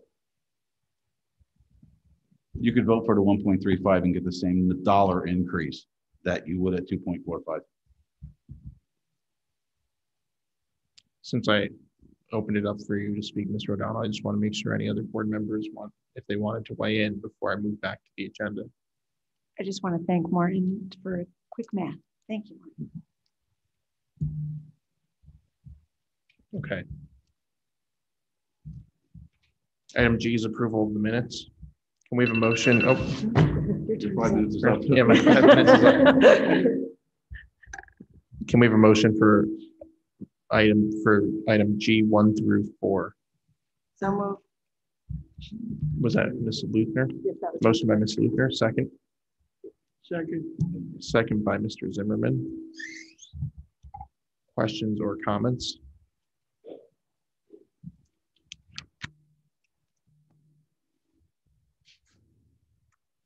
Okay, seeing none. Oh, Letter H? no, we have to do a roll call vote. Seeing none, can we please have a roll call vote Sorry. for G 1 through 4? Yes. Ms. Mitchell? I'm sorry. Yes. Yes. Yes. Yes. Yes. Yes.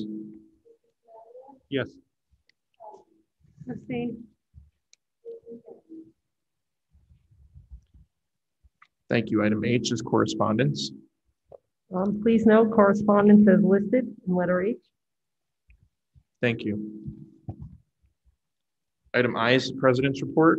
I'd like to keep it very brief. I want to thank all of our faculty, staff, students, and families for all of the work that they've put in over the last month as we've gone to combining cohorts. I know that it has been a big effort on everyone's part to continue to educate during COVID with socially distancing and everything else that has been entailed, and also with teaching some students virtually while some students are in front of you. Your efforts don't go unnoticed, so I would like to thank you for that. I also would like to point out, and I'm sure it'll come up later in the meeting as well, that this Friday and Saturday is a spring carnival for our younger grades. I want to thank the work of Ms. Mitchell and the Student Life Committee, our central office administrators and our building level administrators, and our faculty and staff and everybody who's been putting in a lot of work to make this happen. So I hope that we have great attendance by some of our younger students. Dr. McKay, I'd like to ask you to speak to the passing of a dear longtime employee in the district as well at this time. Thank you very much, Mr. Nunziata. This past Sunday, Ms. Peggy Babcock passed away. Peggy has worked for us for years as a custodian and been a faithful member of our high school staff, well recognized around the hallways, particularly in the late afternoons and evenings. I want to wish my condolences to Keith, her husband, who also works for us, Bonnie, another relative who also works for us, and the entire family. We saw them today, and it's quite a loss. So I would ask, because this person is an active employee, that we have a moment of silence for her.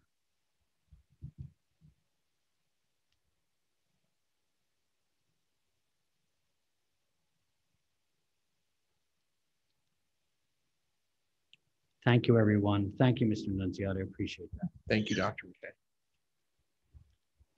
Item J is committee reports.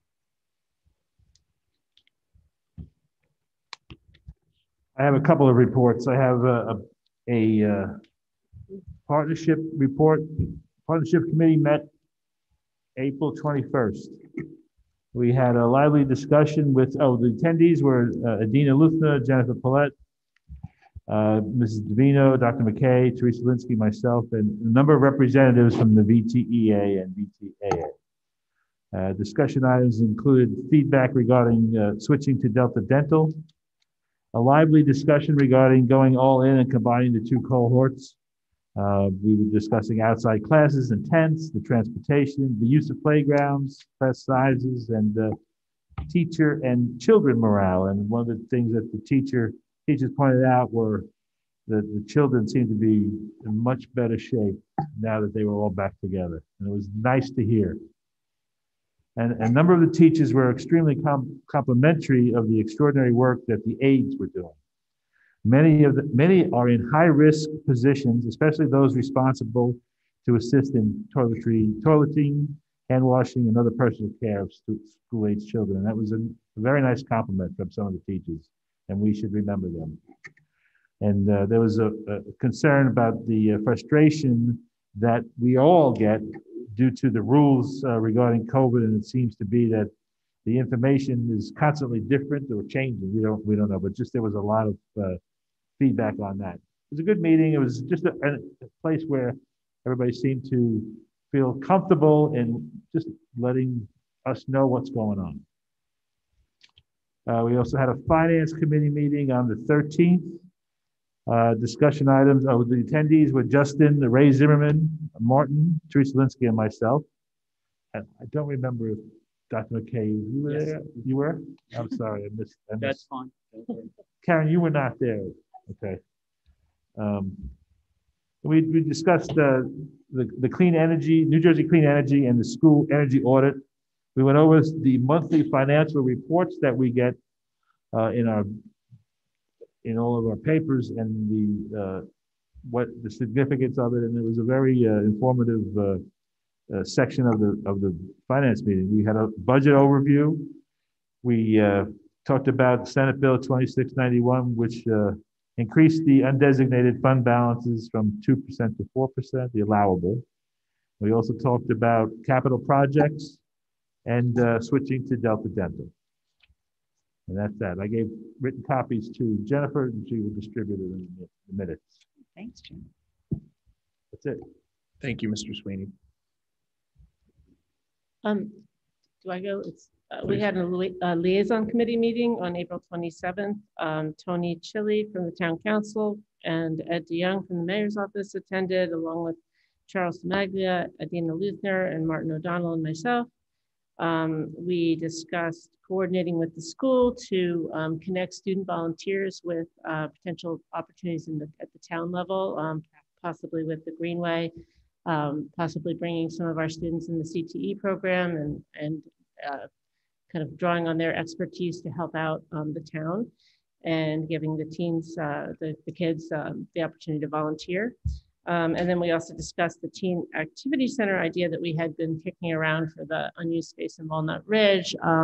And it was brought to our attention that the PAL building actually has some space there that is geared toward that. And so they're going to circle back to us when they're hiring somebody right now, I believe. And then they're going to circle back and we're going to talk about possibly figuring the way to open that up more and draw more kids to it. So, did I get everything? That was it. Thank you, Ms. Pellet. I guess I'll go. The Curriculum and Technology Committee met on Monday, April 19th. It was rescheduled from April 14th. We met from 6 o'clock to 7:59. Just want to let everybody know, I kept it right to the minute. The Board of Education members who attended were Justin Annunziata, Adina Luthner, Martin O'Donnell, the Assistant Superintendent, Dr. Chuck McKay, our Chief Technology Officer, Matt Shea.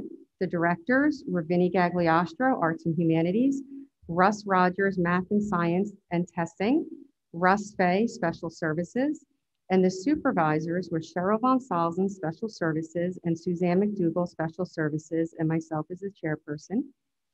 And we discussed how our initiatives developed for the Curriculum and Technology Committee. And I went over through the goals, the indicators of success, and the committees that we share ownership for. Those are at the top of each agenda. We discussed how the first week of Spring Forward went. The report was that it went very well. It was positive. We also discussed what was the U.S. Department of Education plan for the alternate, oh, I'm sorry, no, we didn't discuss the alternate assessments for spring because they are actually going into the fall. So we discussed the plan for the fall and what the different assessments could be in the fall. We discussed the learning loss initiatives that are being utilized for the summer. We went over the ESSER amounts that Vernon Township School District, the ESSER 2 allocation, $649,747. For learning acceleration was $41,698. Mental health supports and services were $45,000. And on a side note, for the mental health supports and services, just so everyone's aware, these funds must be allocated by budgeting a minimum of 10% of the total allocation towards professional development. Just so everyone knows, there is a big PD component in there, which is always very important. We also discussed how does Vernon Township School District utilize Securely, which is the computer software system. Mr. Shea did a very good presentation that he finished up. And we discussed possibly come the beginning of the school year or the end of the summer, Mr. Shea presenting that when everyone's heading back. I don't mean that there won't be a virtual component, but I mean the beginning of the school year. Let me preface that. So therefore, everyone can learn about the system that's used, the privacy factors, and everything else that go into it. We also discussed, will Chromebooks be distributed to seniors? Overall, the majority of members, or should I say unanimous members who were present were in favor of distributing them to seniors and offering them like we do each year. And we discussed curriculum staffing process for 6th period is based upon teacher certification. And one of the other things that came up, there was a discrepancy between the Vernon Township High School handbook and the information that I had presented to the public last month regarding credit retrieval. The March 16th curriculum and technology minutes was Apex for students who require credit retrieval and cannot fit into their schedule in time will be paid for by the Board of Ed. When I went back and checked the handbook said the parents are responsible. So instead what we discussed was due to the grant, it will be covered by the Board of Ed just for this particular year due to the unusual nature of everything that has happened this year, and it will be re-examined in the future. And that was pretty much everything we discussed right down to 7 o'clock and 59 minutes.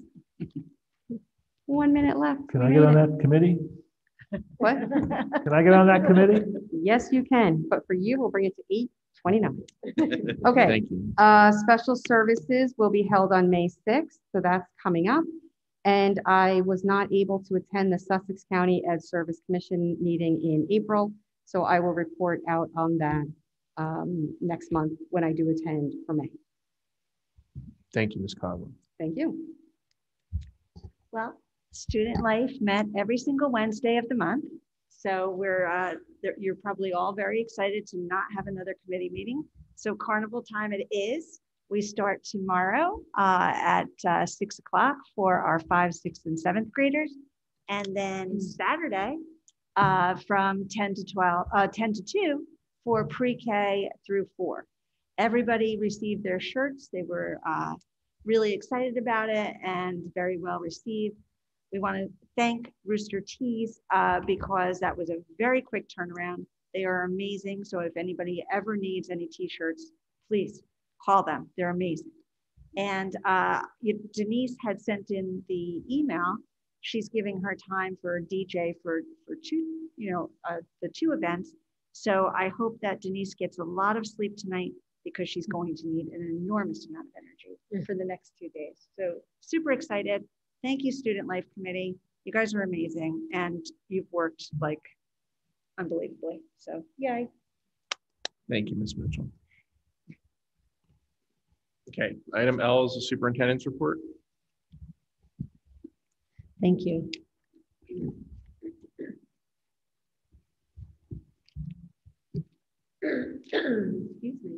I want to start with the superintendent's report. That's what happens when you don't talk for a while and you have a mask on and everything. So My apologies. I'll start with the superintendent's report that was emailed to the board and was posted on the website for the public. Just a couple of quick updates. If you're curious about numbers for in-person instruction and hybrid and remote learning, I've shared some data with the Board of Education. This is based on information that I received from the county office. As you can see, districts are slowly starting to move back to an in-person model, and there are some increases there across the state. I will tell you that this also includes some additional reports that we need to do for the county office, which I have to submit on a weekly basis. I also wanted to note for everyone that we are expecting on May 10th an updated executive order from the governor. He held a press conference this week, and that's in regards to end of the year ceremonies. Stadiums that seat 1,000 or more, he said, can seat 500 in the stands and 500 in the field. They're looking at about a 50% occupancy. He does expect the outdoor 500 people limit to be the new floor, and it may increase before Memorial Day. Of course, this is all speculative at this point. Inside capacities will be about 50% of room occupancy, up to 250 individuals. Obviously, we are keeping our fingers crossed that COVID numbers go in the same direction that they went today. This is the first time we've seen a map that looks like this since October. Actually, in October, we had yellow and orange across the state. Sussex County was yellow. This is the first time that the entire state has been yellow for quite some time. So the numbers at the state level are finally starting to go in the right direction.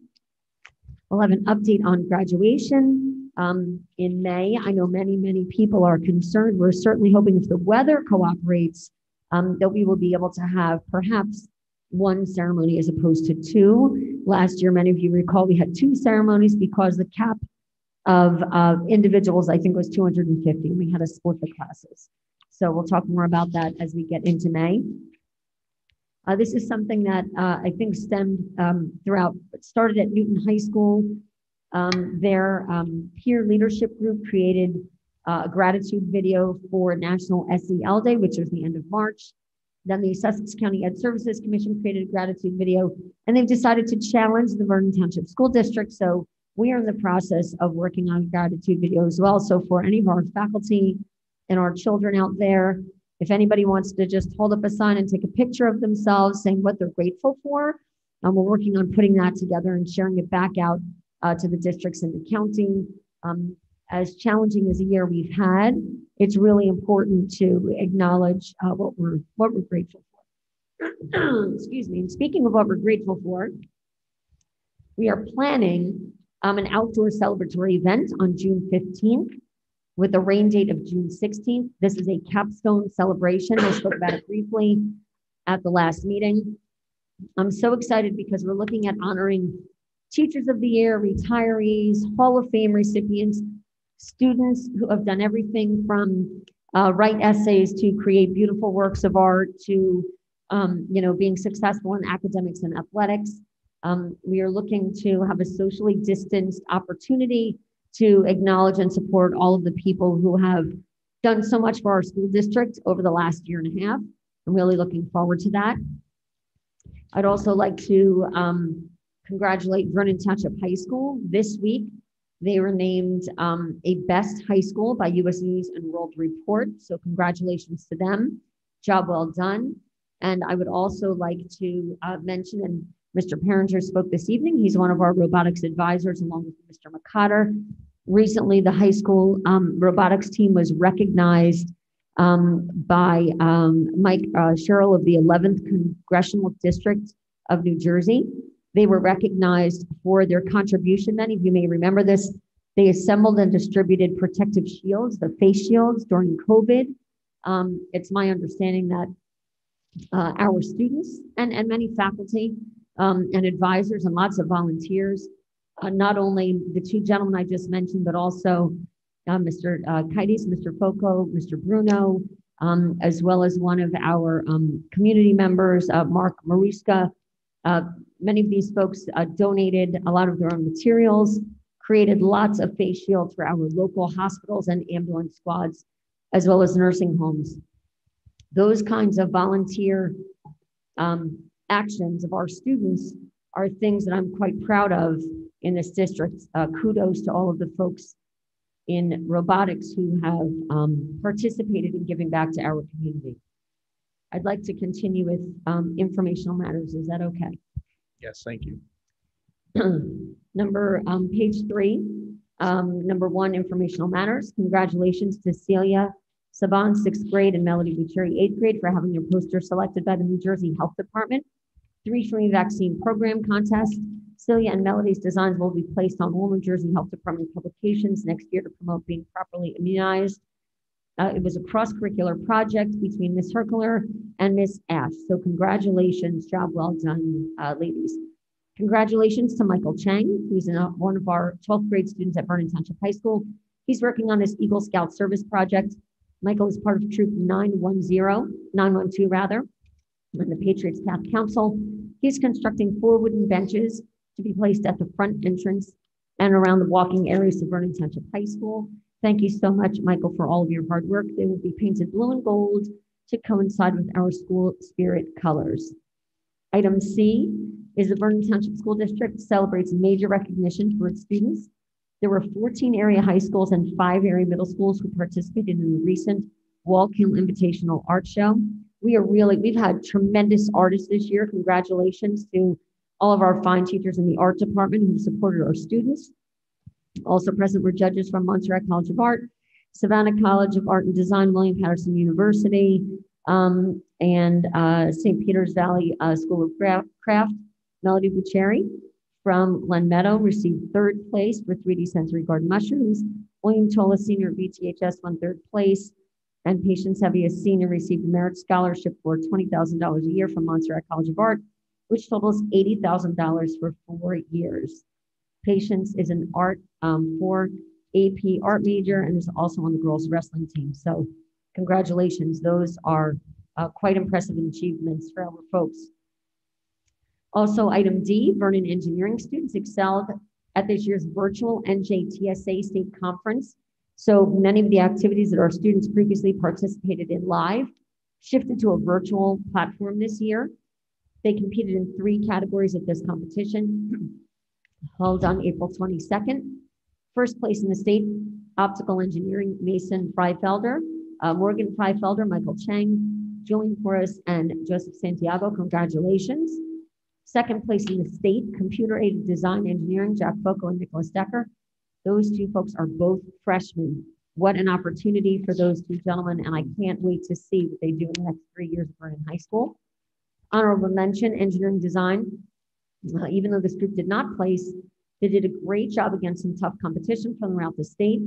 Their project involved a group of engineers without borders, which are helping people build better, safer communities. So congratulations, honorable mention to Matthew Catania, Austin Felix Broad, Maverick Brenly, and Nazir Domena.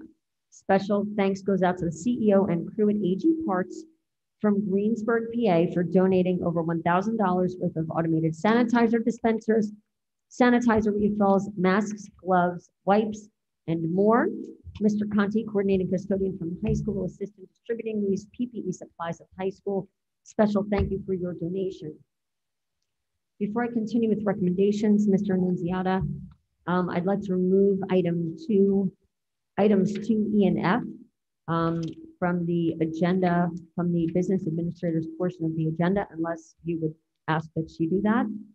I'm referring to item you can pull the recommendation. I'm sorry? You can pull the recommendation. Okay. I'd like to pull item 2E and F based on the discussion of the budget from page 13. Okay. May I continue with recommendations? Yes. Recommendations 2A. It is recommended that the board approve the following faculty staff resignations, retirements, terminations, leaves, transfers, assignment changes, appointments, stipends, salary adjustments, student teaching, mentoring as listed. There is a table for the board members at the bottom of page 5, which continues several pages due to the nature of this evening's meeting, to the top of page 8, as well as a small table on your addendum. We have a motion for recommendation 2A. So moved. Motion by Ms. Lutner, second. Second. second by Mr. O'Donnell. Questions or comments?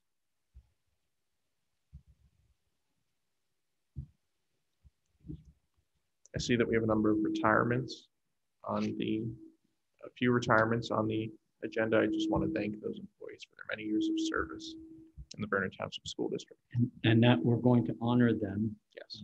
On June 15th, as we talk about all the great things that they have done for us. Yes. Thank you. Seeing no other questions or comments, can we please have a roll call vote? Yes. Yes. Yes. Yes. Yes. Abstain? Yes. Yes. Yes. Thank you. Thank you. Item B, it is recommended that the board approve professional development travel that complies with the provisions of New Jersey statutes annotated NJSA 18A:11-12 attachment C. Can we have a motion for recommendation 2B? So moved. Motion by Mr. O'Donnell, second. Second. Second by Ms. Pellet. Questions or comments? Seeing none, can we please have a roll call vote? Yes. Yes. Yes. Yes. Yes. Yes. Yes. Yes. Yes. Thank you. Item C, it is recommended that the board approve the harassment, intimidation, and bullying, school safety, and random drug testing reports. Can we have a motion for recommendation 2C? So moved. Motion by Ms. Lutner, second. Second. Second by Mr. O'Donnell. Questions or comments? Is the comment that there are none, so we didn't see any reports. Is that correct? We reviewed these reports. Oh, that's right. At the work Yeah. session. Okay. There was one incident, I believe, correct? There was one unfounded. One unfounded Right. incident. Okay, thank you. Yes. Seeing no other questions or comments, can we please have a roll call vote? Yes.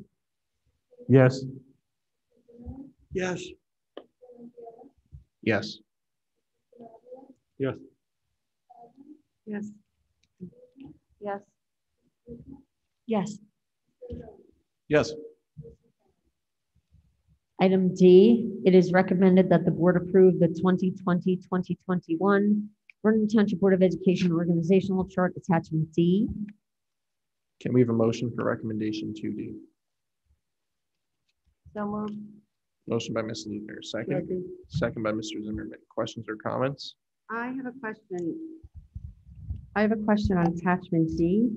I'm looking under special services. We have a director of special services, then it flows down to CST supervisor pre-K to 12. We currently have 2. And we had 2 for the majority of the year. One had left, we had another one, and then we just hired another. So currently, for next year, that's fine because we will be down to 1, but we currently have 2. And the majority of the year we had 2. So can that be fixed? Certainly. Thank you. Okay, so that will be corrected. As amended. Right? Yes. Any other questions or comments?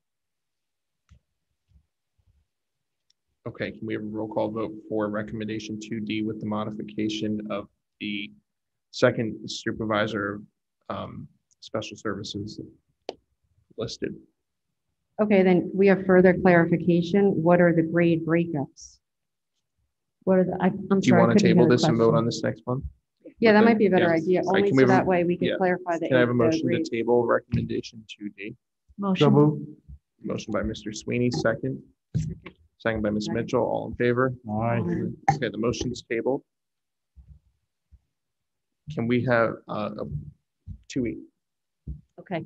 Item 2E, it is recommended that the board approve the 2021-2022 Vernon Township Board of Education Organizational Chart Attachment E. We have a motion for recommendation 2E. So moved. Motion by Mr. Sweeney, second. Second. Second by Ms. Coughlin. Questions or comments? Seeing none, can we please have a roll call vote? Yes. Yes. Yes. Yes. Yes. Yes. Yes. Yes. Yes. Thank you. Item F, it is recommended that the board approve half-days for Cedar Mountain, Rolling Hills, Lounsbury Hollow, Glen Meadow, and Vernon Township High School as follows. This is the last week of school, Monday, June 14th through Friday, June 18th, with anticipated evening events on Tuesday, June 15th, Thursday, June 17th, and Friday, June 18th. Can we have a motion for recommendation 2F? So moved. Motion by Mr. Sweeney, second. Second. Second by Ms. Pellet. Questions or comments? Seeing none, can we please have a roll call vote? Yes. Yes. Oh, me? Yes, I can't hear anything. Yes. Ms. Mitchell? Oh, yes, sorry. Yes. Yes. Yes. Yes. Thank you. Item G, it is recommended that the board approve Thursday, June 17th, 2021 as the Glen Meadow Middle School advancement and Friday, June 18th, 2021 as the VTHS graduation. Can we have a motion for recommendation 2G? So moved. Motion by Mr. Sweeney, second. Second. Second by Ms. Pellet. Questions or comments? Okay, this motion has no monetary impact, so we're gonna do this with an all in favor? Aye. Okay, motion carries. Item H, It is recommended that the board approve the attached personnel agenda for the 2021-2022 school year attachment B. we have a motion for recommendation 2H. So moved. Motion by Mr. Sweeney, second. Second. Second by Ms. Pellet. Questions or comments? Seeing none, can we please have a roll call vote? Yes. Yes. Yes. Yes. Yes. Yes, and abstain as noted. Yes. Yes, abstain is noted. Yes. Thank you. Does that conclude your report, Mr. Vino? Yes, it does. Thank you. Thank you. Item M is the Business Administrator's Report. Ms. Linsky. Please note the use of buildings and grounds. Based on a recommendation from Mr. O'Donnell, we added class 1, 2, and 3, which determines if there's fees collected or not. You will notice that the EMS photo shoot is class 2, but there is no fees collected because they are in the front parking lot. There's no overhead for us on that. And for the Vernon Township Women's Softball League, they also are class 2, but the township takes care of the fields for us, and there is no custodial for that, so there's no fee attached. There is one. Could you speak into the mic, please? I can't hear you. There is one that was a class 3, so they are charged the use of facilities and custodial, and that's a Ziegler Dance Center, and that's for their annual dance recital. So the fees were collected for that. Thank you. Thank you. I appreciate the classes being put in there. I understand that it was your idea to do that. Martin, thank you. I appreciate that. I mean, I really would also like to see a checkbox for confirmation of insurance. Only because that would open us up to liability if we didn't do that. Somebody should be accountable for making sure that's checked. And I understand it always is, but just as a, because if we're voting to approve things, I want it to be all there. Good idea, Martin. Thank you. Item B.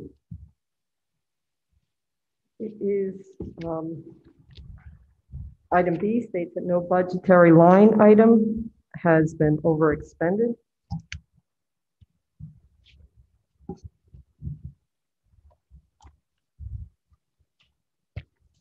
And C, the bus drill, This is a report of the bus evacuation drill. You'll notice that what we need them 2 times a year. This was 1. Glen Meadow only has 1 because it is done with Lounsbury. They're tiered routes, so it's done there. This is only 1 route that only comes here. Any questions? No, thank you.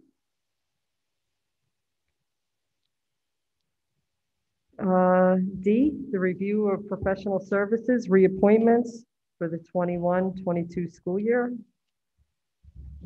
Is There'll be a on vote. here for next month's approval. Okay, there will be a vote on that in May, so if board members take the time to review that and have any questions, please try to get those to the business administrator before the May meeting. We need to have a discussion on where to hold the work session and public meetings from July through December of next year. I believe we could do July and August here. If it opens up for the preschool, Walnut Ridge, we might have to determine where each meeting will be held. Okay. And also whether it's going to be remote with participation or in person. Sure. So historically, the board has, for the last few years, been meeting in the Lounsbury Hollow Library. That was a room that was conducive to holding public meetings. We had lots of chairs and space for members of the public to attend. It's air conditioned and heated, and it was easier perhaps than this room to convert back and forth between a setup that would allow for a board meeting to be held. This room, if we have the preschool here, will be utilized, I'm sure, by the preschool during the day. So It will be. it will be. It'll be harder to set up Yeah. here than it would be to set up at So does the board want to return to Lounsbury Hollow Middle School for the fall meetings beginning in August or beginning in July? Or entertain another location? I want to go back to Lounsbury. 5 minutes from my house. So Lounsbury is 6. Yeah, good point. I'm fine with moving back to Lounsbury. Okay, anybody have any opposition to that? Okay, so we will meet in Lounsbury beginning with the July meetings. July for Lounsbury. Yes. As far as participation, do we know if the state requirements for virtual participation are still in effect in July? You don't have to have virtual meetings, but if you do have them, then you have to take comments. But if you go to all-person meetings, you would still be streaming them so they could watch from home. But that, however you want to handle it.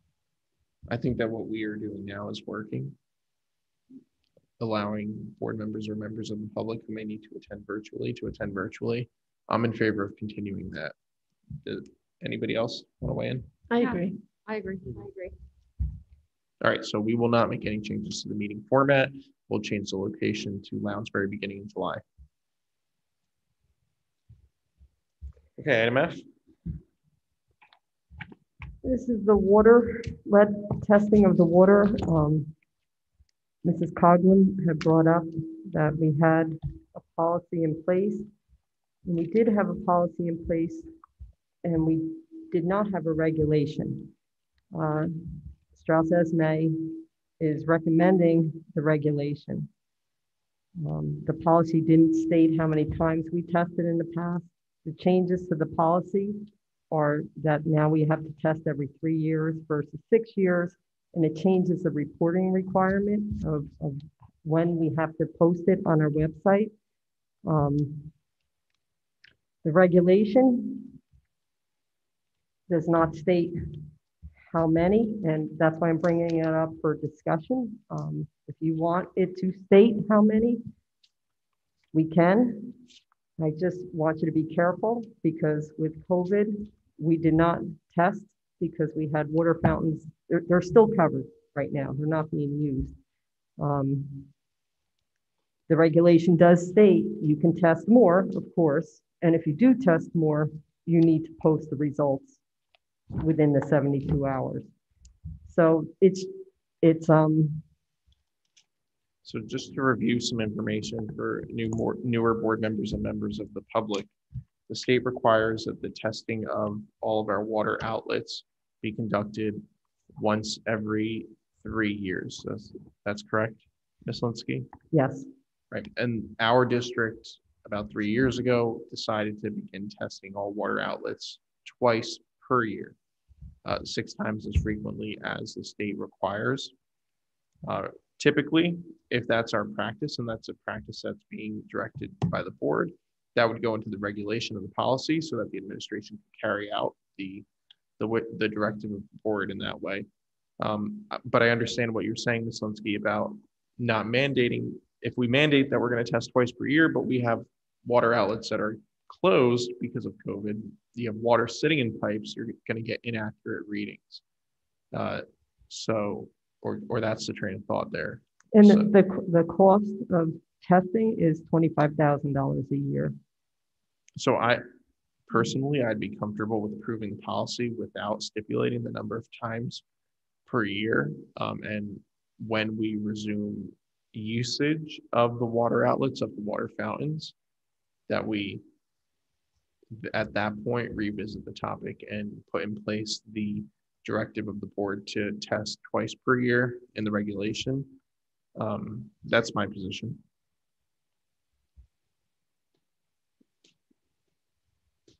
I'm fine with that. That sounds reasonable. Anybody else want to weigh in? The whole reason we moved to testing that often was due to high lead levels, to the point that once a reading came back, and I actually reached out to the old BA because I had to ask him if that was a typo, because I could not believe the number. And I said to him, should there be a decimal in there or something? Or did you add an extra zero? Like, where's our digit going? And he said to me, no, that was the real number. So also, we have spent a great deal of time and money in this district on, Kelly can speak much more eloquently to it than I can, with our lead testing and making remediation for the lead water that we've had. Also, from a fact-based situation, lead affects children very poorly, very poorly. You can have a child who has a lead in their system and they can start becoming developmentally delayed. There's a great deal of issues with that. Also, women who are pregnant, that's another issue. And also for anyone who's an adult should not be having lead in their water. Don't forget, I understand students maybe not are drinking out of water fountains at the moment, but one of the interesting things that we observed and the report showed in the last times was the water coming out of the kitchens that was being used to cook the food for the cafeteria that the students ate. So we had to go and remediate things like that. So that was one of the biggest issues, is food being prepared in water that had high levels of lead. We have our VTEA Association, VTAA Association, all of the professionals dealing with the water in our district. They consume it if they buy a lunch or anything. Our students were consuming the food for lunch. Also, we have students who rely on the food because they may be getting a free or reduced lunch, and that might be, the best warm meal they have for the day. So that's where all these concerns stem from. And that's why we decided to be proactive as a board and move forward with testing twice a year.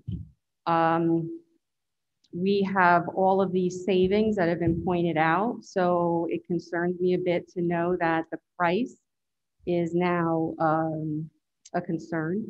I understand with the issues of COVID, understandably, water fountains and whatnot are crossed off. That's natural because you can't drink out of them. But I don't want to put this to the side to then have to re-examine it in the future. I think it should be twice, and then with a note stating due to lack of water running. Can I state, Mrs. Coughlin, I agree with you 100%. The issue is right now, we're not preparing food in the cafeteria, so no one is being unduly exposed to lead. It is, like prepackaged or sandwiched. Ever since COVID hit, they have not been using the water. Right, but my concern is because there's been a massive lack of follow-up from this board, which has been an issue ongoing for years.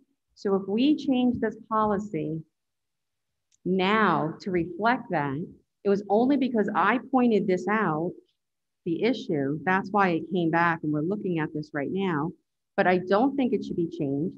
And I think that any policies or regulations that this board took out on a one-by-one basis and amended to meet our school district's needs, and to board members, that's one of our greatest responsibilities. As Mr. Higgins said, who was a board member for numerous years, he sat next to me for many years, our main responsibilities are the superintendent, finance, and policy.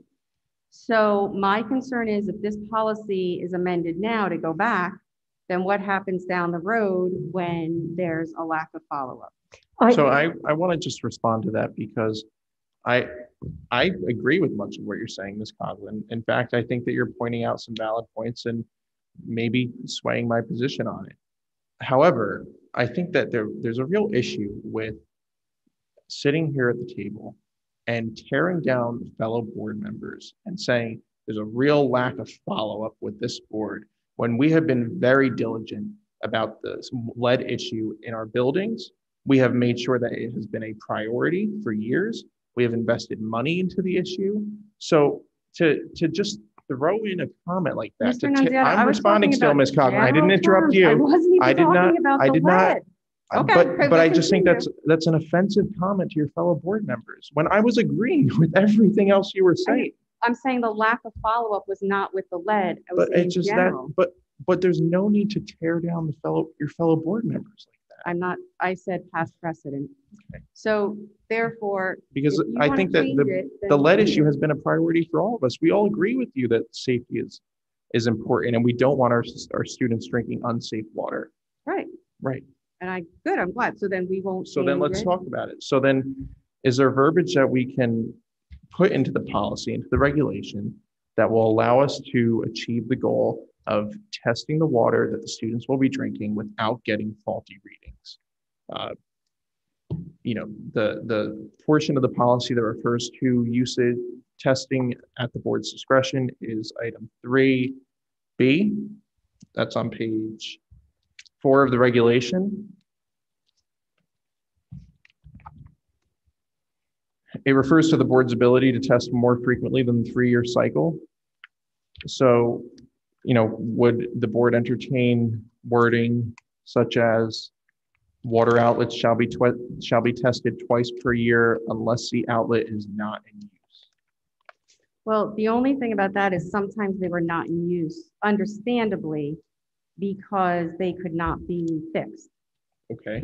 So from that regard, and then what we used to do, we tested specifically over the winter break and then in the summer. So it was like 2 completely different times of the year. Right. So if we were testing over the summer, wouldn't that be the same thing as the stagnant water in the pipes now? During the summer, those kids are here. They're not making lunches. We would have the same results that we would have if we took a test right now. Now, I don't recall that there was,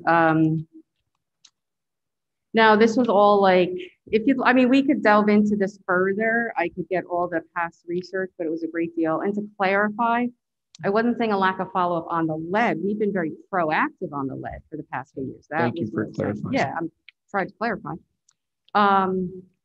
No, I'm just saying a lack of follow-up in general was my concern. So we went well into depth with this. No pun intended with the well depth. So from that regard, I don't recall the specifics, but if you want, I can go back and I can also contact Mr. Chili, who was a board member, and he was one of the most proactive people, that took on this lead testing, and I can reach out to him and find out. Could the Buildings and Grounds Committee work on some verbiage and Even come back better. next month? That goes to Kelly. Flips to me. Does Okay, that work? perfect. That would be wonderful. Okay, great. And thank you for clarifying, Ms. Conlon. I just wanted to make sure that we weren't insinuating that there was no follow-up on the lead No, issue. anything. We're the complete opposite. We were very proactive on the lead, very proactive. It was very nice to see. We all worked very well together.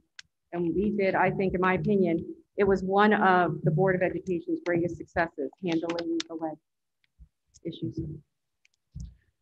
All right, so the Buildings and Grounds Committee will work on verbiage for that, and we'll have the first reading hopefully in May. Yes. Thank you.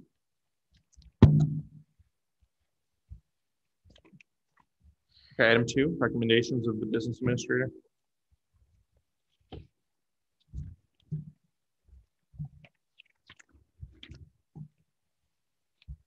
Okay. Letter A is approve the bills list, the hand checks, transfers, and the purchase orders for March. Can we have a motion for recommendation 2A? So move. Motion by Mr. Sweeney, second. Second, Coughlin. Second by Ms. Coughlin. Questions or comments?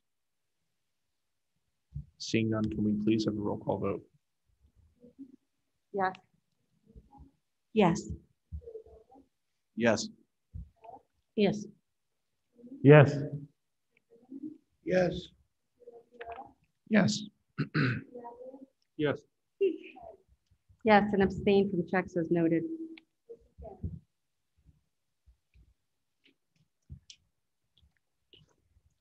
Letter B, recommended that the board accept the report of the secretary for the current operating fund, which is what Mr. Sweeney was discussing. We went over in the finance committee, and the treasurer's report, and that they are in agreement with each other. Motion for recommendation 2B. So move.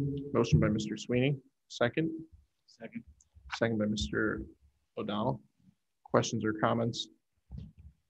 Seeing none, can we please have a roll call vote? Yes. Yes. Yes. Yes. Yes. Yes. Yes. Yes. Yes. Thank you. Letter C are sent to districts. Can we have a motion for recommendation 2C? So move. Second, Coughlin. Second by Ms. Motion by Mr. Sweeney, second by Mr. Coughlin. Questions or comments? Seeing none, can we please have a roll call vote? Yes. Yes. Yes. Yes. Yes. Yes. Yes. Yes. Yes.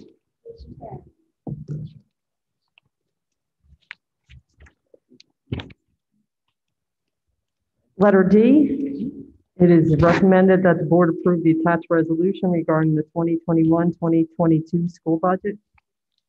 I got it. I figured that. Can we have a motion for recommendation 2D? So move. Motion by Mr. Sweeney, second. Second. Second by Ms. Lutner. Earlier I asked after our conversation, I asked Ms. Davino if she could get us copies of attachment F7. I think there were some at our seats, but I have a lot of papers in front of me and I couldn't locate mine. I wanted to make sure that everyone was clear on what the motion was and that we were all clear on what was being voted on. So, any other questions or comments? Yes. Yes, Mr. O'Donnell. Of course. This is the vote on the whole budget, right? Correct? Yes, that's correct. That's Mr. the, O'Donnell. Was that? Oh. I'm actually going to get up and underneath the whiteboard because I really want everybody to take a look at what I'm going to put up there. Okay, if I may. sure, but please use a microphone. Here. I just want to make sure we're making the right decision here, and I really want somebody to tell me I'm wrong. And that would probably change my vote if you did. So if you have any other things to discuss about the budget, just do it while I'm writing this up here if you could, and then I'll come back to this. Okay. If anybody has any comments. I just need a minute. Thank you.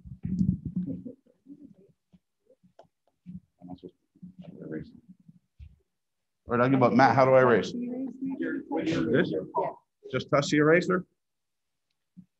It's not working. Oh, there we go. Okay, thank you. Yeah, watch your sleeve. Yeah, my sleeve. Technology at its best. Matt, you wait. Oh, I do? Okay. Thank you. Glad to go. Okay, so if nobody else can talk about anything about it, I guess it's all me. So if we have a $600,000 savings on health insurance, okay, I think we need to take that into consideration. If we do, the numbers get really crazy. So let me show you.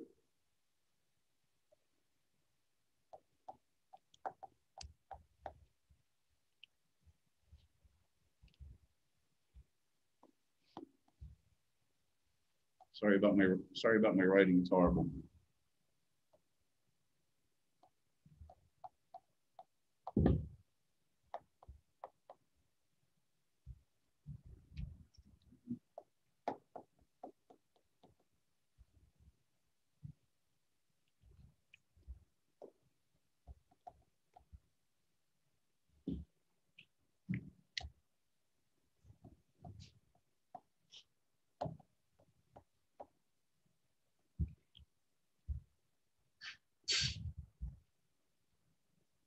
I'll get the hang of this yet.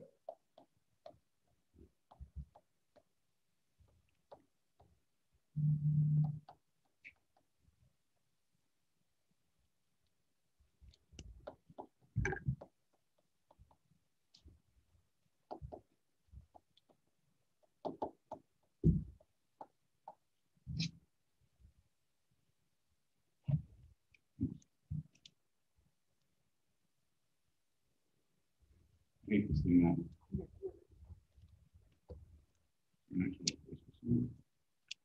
There it is. And I got it. Thank you.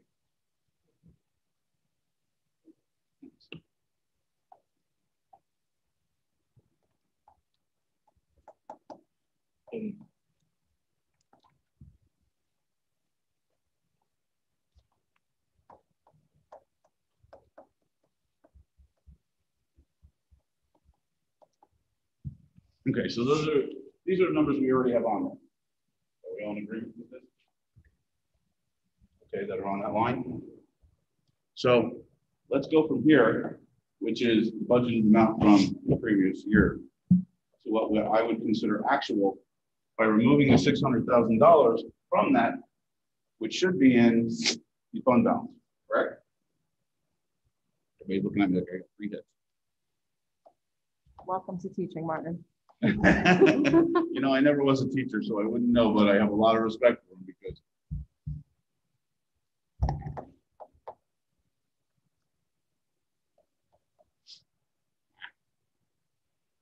We get to grade you on penmanship? no, not at all. I will fail miserably.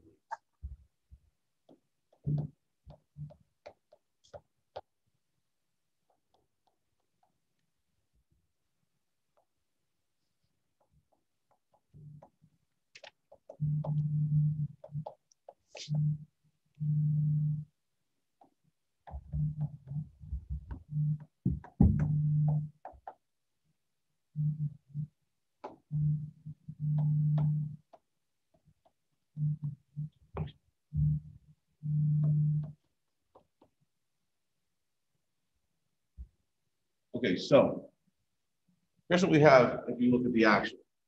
Okay, if you look at the actual, our number under 2.5% is actually a 17% increase. If you look at it under the 1.3, I just erased everything, but it's a 12% increase. Okay, so if you take the actual dollars and the differential between this and this at 10%, you get 944,621.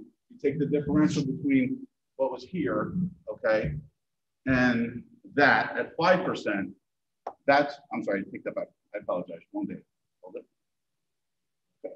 If you take the differential between that and what is here at 12%, this is what you get. So when you don't have the correct data, the numbers are enormously different. Okay, because the reality of it is, if we vote on 1.35%, that's the dollar value increase, which is more than the 10% you guys want to vote on with the wrong data. Question? The reality of it is with the incorrect data, we're voting on the wrong thing. And I would like somebody to tell me I'm wrong, only because if I am, that would change my vote, but I don't think I am. Can I just ask a question? Because I'm Sure. looking at this, and Martin, you're not gonna know the answer probably to this. This is just a general question to Can administration. you bring the microphone? We can't hear. Oh, sorry. Just a general question to administration, right? Because I think maybe what we're missing, and I may be wrong, is we're looking at a year of 2020 to 2021 with the medical line being 9,000, et cetera. The state insurance started, if I'm remembering correctly, March of 2021. Is that correct? Yes. Okay, so this number here, it's, I think, a little hard to wrap our heads around when we move into the following year, because we are seeing some savings in that 2020, 2021 year, because the new insurance rates start in January, but our budget goes according to the school year. Right. So we're already seeing some of those savings in 2020, 2021. So I don't think that the comparison of the 600,000 is fully correct. But these I are don't know. These are all 100%. yearly numbers. But we're dealing with overlapping years. Understood, but it's still, they're still all yearly numbers. So, but I have one more question. Chuck, how many retirees do we have this year that we're not replacing? Based on the numbers I have right now, you have 18 retirees. That's not all teachers. There's some secretaries as well. You're going to replace everybody but about 6, which is my warning to pretty much everyone. If we are talking about removing $750,000 from the budget, it is not 21, 22 that will be your concern. It is 22, 23 that will be your concern.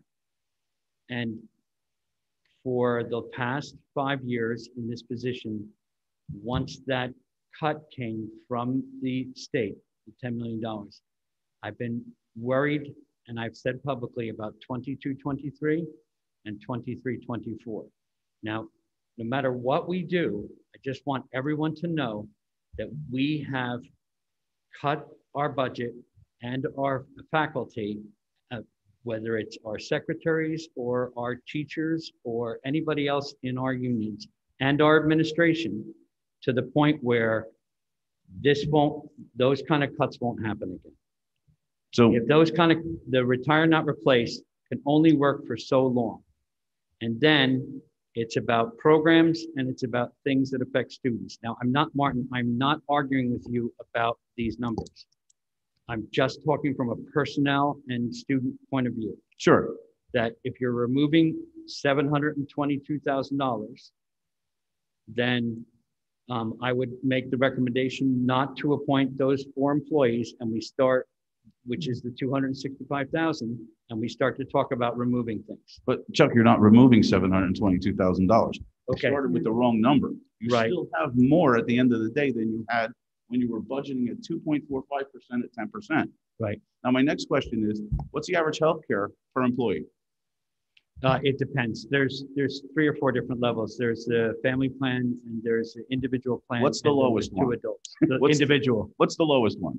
The individual plan. And how much is that per person? Our cost. I'm not sure of the 12. What?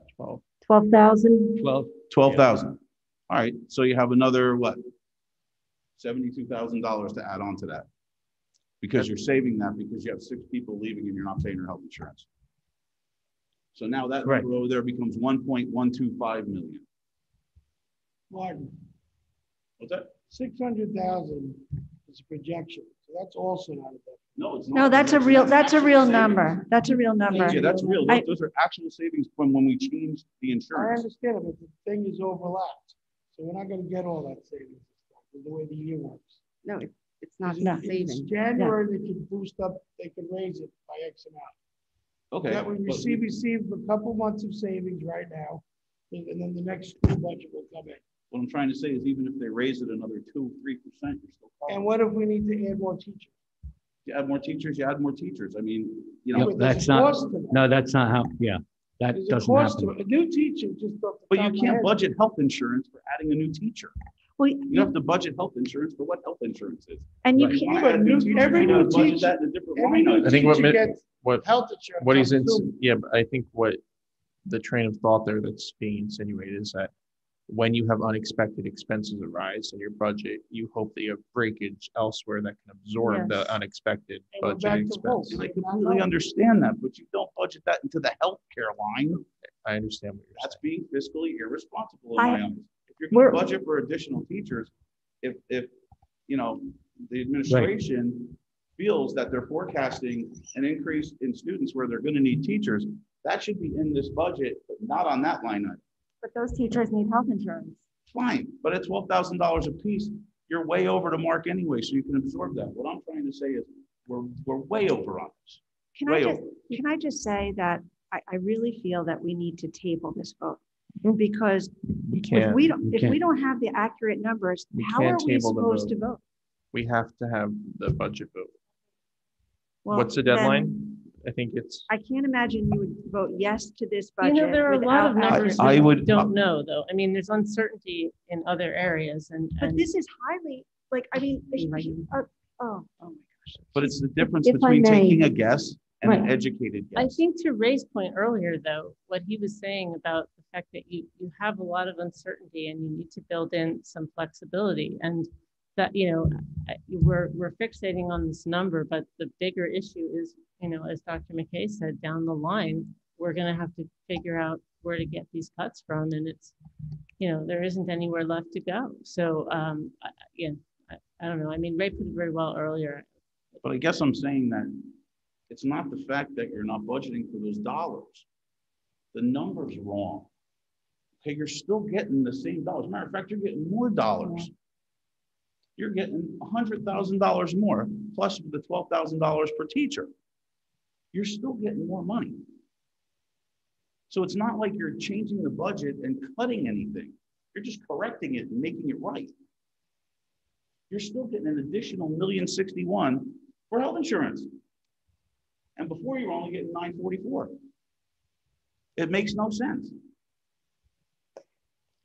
I just have to say, if you look forward in the years and you see what the auditor presented and that you need to generate excess surplus, I think everybody here, you weren't, I wasn't, Ray, Charlie, who else? I don't know who else wasn't here, but you, in order to make the next year's work, you have to generate surplus. And if you look at the next years, you're going to see 0.7%, what I presented earlier, or less than 0.5%. How do you make that? How do you do that with a pay increase and increase overall in all your items? I guess you're not understanding my point, because the people who voted for the 2.45 voted for it and voted for that value of health insurance. And what I'm trying to say is that at 1.35, it's more because the numbers are wrong. I voted for that 245 because I feel like we need the money in our budget. I really kind of had an issue with the fact that we were fixating on one line item. I think it's a bigger picture issue than that. But this is where, you know, we ended with this meeting. But I think several people who voted that, who felt that way, are doing so for long-term planning issues more than we are for. Everybody tells me we only have control over 17% of our budget, okay? So this is a much bigger picture than people are saying one line item, because it's one line item and there's a lot of money. There's a lot of money there. This isn't $100 for some pieces of paper and pencils. There's a lot of money here. So I think we at least have to consider coming down from the 2.45. I mean, We already for did, simplicity's sake. Didn't we? Already, it came down from 3.03. Could you imagine how insane that would have been, though? That would have been way off the mark. That's all I'm trying to say. So you're saying that the health line budget is over budget? Way over budget. I understand what you're saying. And you Yeah, can't- I mean, I would even agree to 1.9 if you guys felt comfortable and wanted a little bit more than the 1.35. And I understand that. I don't fully agree with it, but if it brought this board to a consensus, I would agree with that. But I just wanted to bring these numbers up because they just didn't seem right to me. And I think we owe it to people who put us here to at least take a look at that and consider it. Okay, Well, if the numbers are so inaccurate, though, how do you possibly vote on a budget? The budgeted numbers aren't, it's the numbers in the analysis. Right. Were faulty. I mean, the budget numbers are the budgeted more numbers. accurate than the other one. Yeah. The budgeted numbers, we know what's being proposed to be budgeted. It's just a matter of the analysis of, prior year. So then what else are we overestimating? And what are we underestimating? I don't know. The only We had reason, a lot of money. Teresa, that we overestimated this is we didn't take into consideration our actual. No, I understand, but that leads me to believe, because like I said last week, this comes down to we're not the administrators. So where else is there money that's being put in an overestimating manner that should be elsewhere and then, moved eventually or transferred? We're not a private corporation. These are tax dollars. So Right. I agree with you. And this is all going to go into fund balance. Anything that is budgeted over is going to go to fund balance. Right. I mean, in any Hopefully school that year, evens out in the future. yes. In any school year budget, you're going to have budgetary line items that could be higher than what you estimate and lower than what you estimate. Right. Exactly. And I think During we a year that we were got clear. millions of dollars. I'm sorry. I was going to say, I think we were clear last week when Ms. Linsky presented that fund balance will be used to fund future years' expenses. We still have a significant need. financial cliff that we are looking at in the next several years in reduced state aid. In fact, hold on, the fund balance can only be used in certain ways. It can't be used for other matters. Those monies are earmarked under GAAP accounting and other regulations that the school business administrator has to follow. That excess surplus can't be used for certain things. This is the only opportunity that we have to try to fund our schools for the next several years. Or we can go back to where we have been for the last couple of years, which is retire, not replace, continue to reduce, which will have a direct impact on class size and programs for our children. And the board can do whatever they choose to do because this is up to you. It's not up to me. I don't get a vote. I get to speak. I don't get to vote. I just worry that in a couple of years, when I'm still here saying, I'm sorry, parents, we don't have because of the decisions we made and didn't take a look at long-term planning this is a one-time opportunity for us. I know it's difficult. I'm sorry. I know it's difficult. We've not been in this situation. The culture of our district for the last 3 years has been $10 million, $10 million. There were times that Dr. McKay and I presented to the public, to the faculties, and people said to us, oh my God, we're so sick and tired of hearing about the $10 million. Well, the reality is that part of the savings that we're seeing is due to the retire, not replace. It is COVID savings. It is also the savings in personnel. We have significantly reduced the number of positions. That's real dollars for salaries and benefits. That's one of the reasons we are looking at some of the excess that we have. How that translates is how do we make that one-time opportunity, luxury, whatever you want to call it, how do we utilize that to fund the future needs of our children? And I'm not sure that, I know that we don't have a consensus here, but we do need to come to consensus because the law says that we need to vote on this budget tonight, and that's a problem. So that's where my thoughts are. I just think, Aaron, that it is, and I'm going to use the term, unethical to pad an account like this, knowing it's just going to go into fund balance. When you budget, it's a projection, and it's based on trends. It's based on year look backs. It's based on many, many different things. It's a budget. Just when you budget your own home budget, you're budgeting certain line items, and it might be based on historical trends. It might be based on how much money you spent on gas or electric or whatever that line item happens to be. It's a projection. That's what a budget is, a projection. I understand that, but this takes all your projections right into play. You just started with the wrong number, that's all. All your projections are right in there. I just want to make sure everybody understands too, all of the spreadsheets on the future projections that I keep going back to, that you need to generate surplus in your 23-24 budget, which would come from next year's budget. Without that 850,000, you are, you're without programs. We're not going to have it. You're not budgeting any different than your plan. The dollar value is just different because the wrong number was used to start. You're not, yeah, I don't know. You I know, don't think you're getting it. I don't get it. You're getting it. You guys agreed to $944,000 as your projection. Okay, why wouldn't $1,061,000 work? I don't get. I'll take that all day long. I just have to jump in here for a second. You get it. I'm a little baffled that we're still sitting here discussing one line. I emailed Teresa yesterday and I said, oh my gosh, I really am not a numbers person. I don't understand this. I met with her and with Karen and with Chuck for an hour today so that I can understand what we're doing here. So I don't know why we keep just saying the same things over and over again. I'm upset because twice now I've heard that there is a belief that our administration, who we hired, is padding the budget. And I think that's completely wrong. I have a certain level of trust in our administration. Yes, we have a job to do, but we're sitting here as a board arguing still about this. And I'm just baffled and upset. First of all, I never accused anybody of padding the budget. I said Martin. it's unethical to pad the budget. I never accused anybody. But that's what you were insinuating. We started with the wrong number. That's nobody's fault. Okay?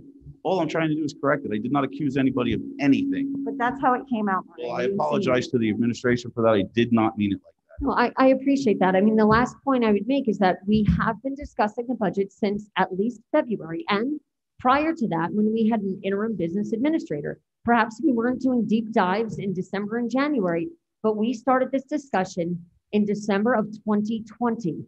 We've had many of these discussions, both publicly as well as at finance committee meetings. Ms. Linsky, prior to her, Ms. Reese, Ms. Linsky, myself, Dr. McKay have been available to talk about all of these things. Every time there's been a request, we've provided it. Now, if this request had come up yesterday, you know, hey, Karen, I'm not really sure. I mean, you would even called and said, can we get the state aid figures? It's there because you called and asked for it, right? So our responsibility is to respond. But here, saying, can we get this? Can we get this? Can we get this? An enormous amount of preparation goes into drawing accounts and line items to have this prepared. We want to give you accurate information. And if we're not doing so, I apologize. However, the responsibility, onus, right, for all of us to come to consensus is that we are dealing with facts. And if there are errors, I understand that that makes it very confusing or challenging for board members to make a decision. However, just like it's my responsibility to prepare agendas, it's everybody's responsibility to ask the questions before we get to the table when we have to vote on things. It makes it very difficult. I can't pull these numbers out of my hat, right? I don't know what the accurate numbers are. Ms. Smith stated what they were. She could be very accurate on what those are. I don't know.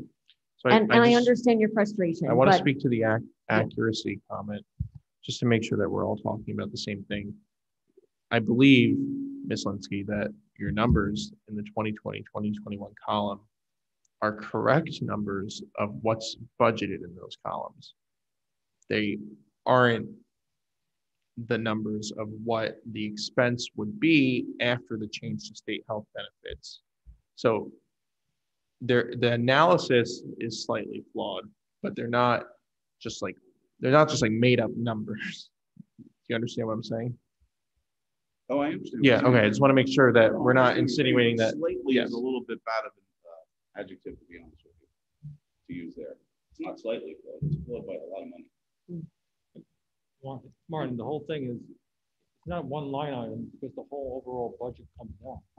Right? Can you just speak to the mic? It's not one line item. It's actually, even though we're looking at one line item, the whole budget would be coming down because we based those numbers off of a bad number. It happened, whatever, it came in.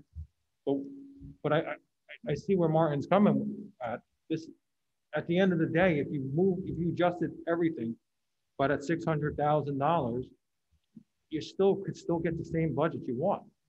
It's just because we have that. Yes, one line item is wrong, but it's overall it's going to come out to you're still making where you're making the money you need to make.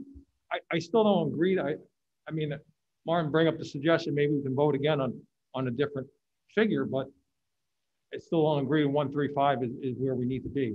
That's still low, I feel, for us for the increase, but it's kind of hard, what Martin pointed out, to say that you need this 2.45. Okay, so it's been brought up twice now about sort of circling back to the 1.9% option on the levy increase, which has been floated as a compromise position. We do have a motion on the table for F7, which is a 2.45% increase. So there will have to be a vote on that motion. Right, based on the previous discussion and straw poll of the 9-member board. So we have another issue, right? Because now we have to, vote on this particular motion that's on the table. And when it does not pass, then we have to do this again, right? Then you would in theory introduce another resolution. Which resolution would you all like me to introduce? I'm very, very frustrated with this process. What motion would the board like the superintendent to introduce? There's a motion on the table at the moment. So that motion would have to fail first. Yeah, why don't we vote on it? Why don't we vote on that motion? Right. Why don't we start there? We're voting on the 2.45, item F, attachment F7. Any other questions or comments before a roll call vote? Can we have a roll call vote? Yes. Yes. Yes.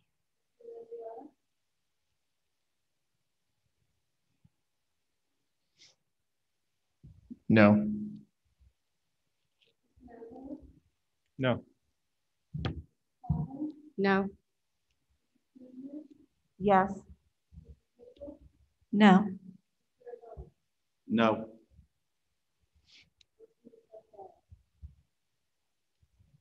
Okay, previously there was a recommendation on the agenda, which was previously noted before it was pulled as recommendation E, which was attachment F8, which included a 1.9% increase on the levy, which was a reduction of $485,884 from the previously advertised budget. Does the administration want to consider putting forward that recommendation? Yes. Okay. Yes. Let's reintroduce the recommendation, item E, that the board approve the attached resolution regarding the 2021-22 school budget, attachment F8, which, if I'm not mistaken, is a 1.90% increase. Well, if we're, So can we have a motion on the recommendation? So moved. Motion by Mr. O'Donnell, second. Second. Second by Mr. Smaglia. Questions or comments? so if we're revisiting the 1.9, why can't we revisit the 1.35? Because I would rather see the 1.35. Because that's the recommendation that was put forward next, and it's a motion on the table. I think, Kelly, because the people who want 2.45 will never vote for 1.35, and the people who want 1.35 will never vote for 2.45. So the only way we're going to get this budget passed is by a compromise. That's why the 1.9 makes sense. But I don't feel comfortable with the 1.9. Then you can vote no if you're not comfortable with that. We just went over what the 1.35 looks like. I understand. So how could we vote yes for 1.9? Compromise. Because the 1.35 is not on the table right now. It was not recommended. Well, can I And you can always vote no. 1.35? The 1.35 is very obvious, too low for many of the people on the board. I understand. I respect their opinion. Okay. Just like the 2.45 is way too high for some of those people. So let's try and compromise in the middle. See what happens. Roll the dice. The vote's on the table. Any other questions or comments on attachment F8 or recommendation E? Where is F8? So wait a minute, we are voting on the budget or the 1.9? I'm trying to. We are voting on resolution on the recommendation for the resolution regarding the 21-22 school year budget, which is attachment F8. And I'm trying to find that with, my tree here on the table. What do you want the F8, Teresa?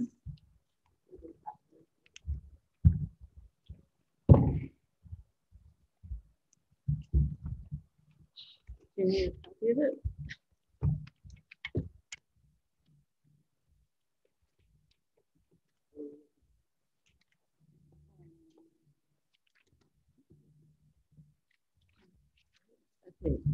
Thank you. Yeah.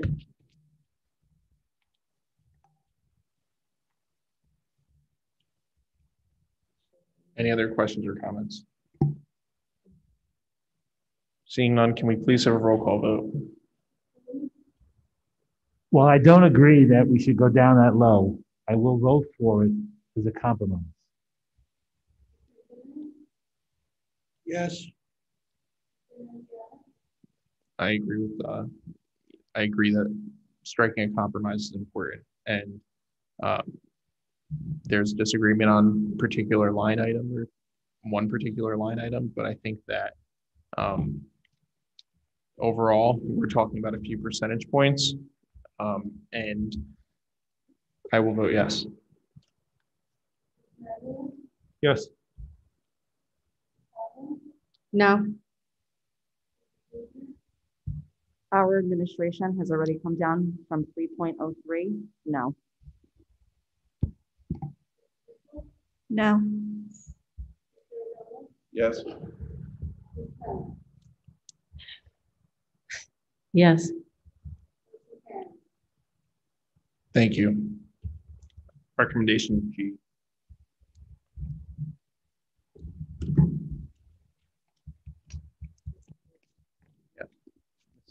Ms. Linsky, I think that's under you, item G, the Altiva of Warwick on page 13. It is recommended the board approve Altiva of Warwick for the category 1 E-rate C1 fiber and C2 NN in the amount of $17,400 for the 21-22 school year. They were the only bidder. We have a motion for recommendation G. Motion by Mr. Smaglia, second. Second by Mr. O'Donnell. Questions or comments? Seeing none, can we please have a roll call vote? Yes. Yes. Yes. Yes. Yes. Yes. Yes. Yes. Yes. Letter H, it is recommended that the board approve High Point Solutions for the Category 2 Network Refresh Project in the amount of $103,493 for the 21-22 school year. We have a motion for recommendation H. So moved. Motion by Ms. Lutner, second. Second. Second by Mr. Zimmerman. Questions or comments? Yes. Why aren't we awarding this to the lowest bidder? Why is the lowest bidder so low? Because they didn't bid correctly. They didn't bid on what the bid actually was, so they submitted a bid, but it didn't meet the specs. So we have they to really list don't it here. qualify then. Right. Yes. They should be on here, really. Either that or write default next to them or something, just so we know. Okay, and then also, just so everyone knows, we do receive E-rate money in the amount of 44% of that, the total cost. We receive E-rate money, federal money. What about the other bidders on there? Same. They bid incorrectly? Yeah, All of them? Matt, you wanna? Please.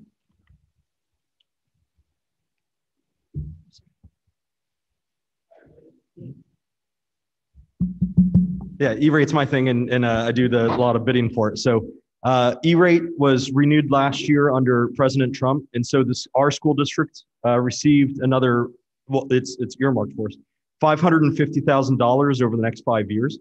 And category 2 is specific to infrastructure that delivers internet to children. So that's switches, wireless access points, servers that again help distribute internet. So this particular quote, last summer we did a similar project that replaced more than half of our infrastructure of switches. So this is to finish that project. So it's more switches, specifically at Lounsbury, Rolling Hills, and Glen Meadow. I'm pretty sure I have that right. So the quotes are all over. So part of the E-rate process is we say, here's what we prefer. This is the devices we want. They don't have to bid that. But then on E-rate, we put together a rubric to award the winner. And the number one item on the rubric must be cost. But then the number two item, so we had four criteria: cost, did they bid the correct product? Did they bid the labor? And in one or two of the cases, they didn't even bid the labor. So it just, again, was not a complete thing. And then the fourth one was, have we previously used the vendor? And so only two of the vendors, we wanted Cisco devices. The rest of our network is Cisco. We're familiar with Cisco. We can maintain Cisco ourselves. And so only two of the vendors even bid Cisco. Again, two didn't even bid the labor. And then one bid, I'd never even heard of the devices, and I've been doing this 20 years. So. Does that help? And correct. So I think 44% is what we get back from E-rate. So for every dollar we spend, we get 43 cents back from the federal government. So the bid has to be Cisco or equivalent, no matter what. So in the bid, it says Cisco or equivalent, but then we get to choose in that rubric how important is Cisco, and it's pretty important. That makes sense. Right. Does that help? Yes, thank you. Have we used HirePoint? What's that? Have we used HirePoint before? We have used HighPoint in the past. They had won last year's bid as well. Correct. Thank you. Thank you, Matt. Thanks. Any other questions or comments? I do. In the past, I thought that we were opening bids at the table. Wasn't that the precedent that we have been doing? That may be a practice that Ms. Linsky was not aware of. Oh, okay, sorry. We used to open bids at the table so everyone could see them as they were being opened, and then that way we would all know. And it was a very public display, so that way it was on video, it was recorded. It's not, yeah, it was something that we did under Steve, so right, we should have made that. It's okay, it's not her fault, she's new. But yeah, maybe we can move back to that process. And then thank you for the explanation, Matt. But moving back to the process of opening bids at the table during videos. I'm sorry, meetings that are video. I'm sorry, how does that work? I've never. So the sealed bids would be opened for the first time on camera at a board meeting to ensure full transparency for the community. So we use a consultant to do our E-rate for us. All the bids are sent to them. Okay. So in a circumstance like that, then we wouldn't be able to, right? I mean, there's always going to be exceptions to the rule. Yeah. So the bids are at 7 o'clock at the board meeting. So will the contractors, whoever, come here and? Typically, no one ever came. They would send the bid in, and I believe we had like bids for lighting or something, some sort of electrical.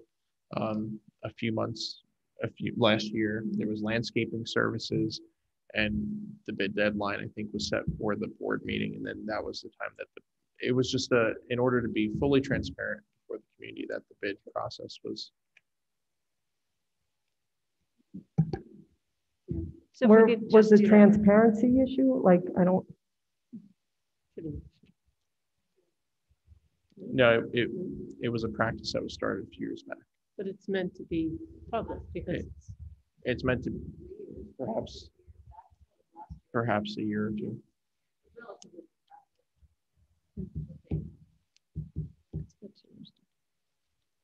Okay.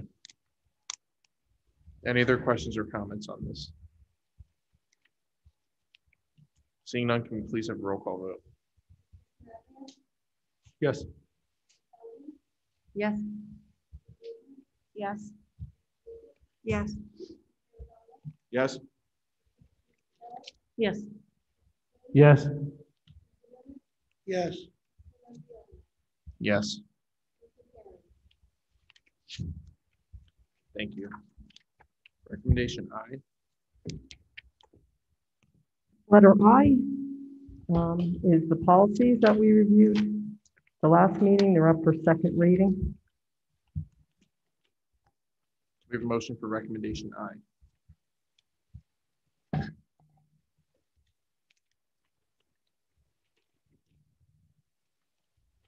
Motion for recommendation I.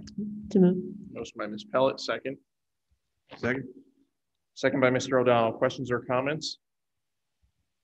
After the second readings of policy and the regulation, they'll go into effect. Seeing no questions or comments, can we please have a roll call vote? Yes. Yes. Yes. Yes. Yes. Yes. Yes. Yes. Yes. Thank you. Letter J, it is recommended the board approve the following aid salary to be partially paid by IDEA preschool grant for the 2021 school year. Can we have a motion for recommendation K? So moved. Motion by Mr. Sweeney, second. Second. Second by Mr. Zimmerman. Questions or comments?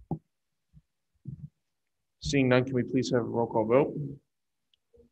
Yes. Yes. Yes. Yes. Yes. Yes. Yes. Yes. Yes. Letter K, it is recommended the board approve transportation to include the joint resolution for participation in the transportation services with the Sussex County Regional Cooperative for 21-22 school year. Can we have a motion for recommendation K? So moved. Motion by Mr. Sweeney, second. Second. Second by Ms. Lukner. Questions or comments?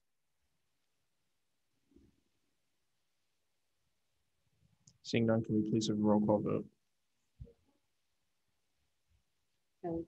Oh, I'm sorry. Yes. Yes. Yes. Yes. Yes. Yes. Yes. Yes. Yes. Thank you. Letter L, it is recommended that the board approve transportation to include the joint resolution for participation in special education transportation services with the Sussex County Regional Cooperative for the 21-22 school year. Can we have a motion for recommendation L? So moved, Cosmo. Motion by Ms. Coughlin. Can we second by Mr. Sweeney? Questions or comments? Seeing none, can we please have a roll call vote? Yes. Yes. Yes. Yes. Yes. Yes. Yes. Yes. Yes. Letter M, it is recommended that the board approve transportation to include the joint resolution for athletic and field trip transportation services with the Sussex County Regional Cooperative for the 21-22 school year. Can we have a motion for recommendation M? So moved. Motion by Mr. O'Donnell, second. Second. Second by Mr. Sweeney. Questions or comments? Seeing none, can we please have a roll call vote? Yes. Yes.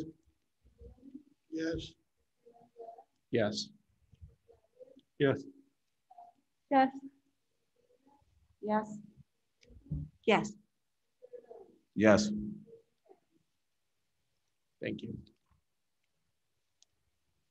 Letter N, it is recommended that the board approve accent on communication for specialized speech therapy effective 4/3/21 at a rate of 120 per session.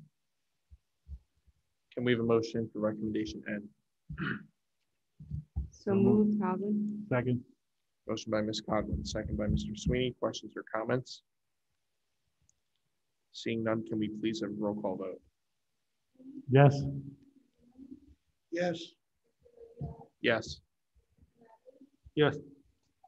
Abstain? Yes. Yes. Yes. Yes. Letter O is a recommendation to move to Delta Dental for the next school, beginning 7/1/21. Can we have a motion for recommendation O? So moved. Motion by Mr. Sweeney, second. Second. Second by Mr. O'Donnell. Questions or comments? Seeing none, can we please have a roll call vote? Yes. Abstain? Yes. Yes. Yes. Yes.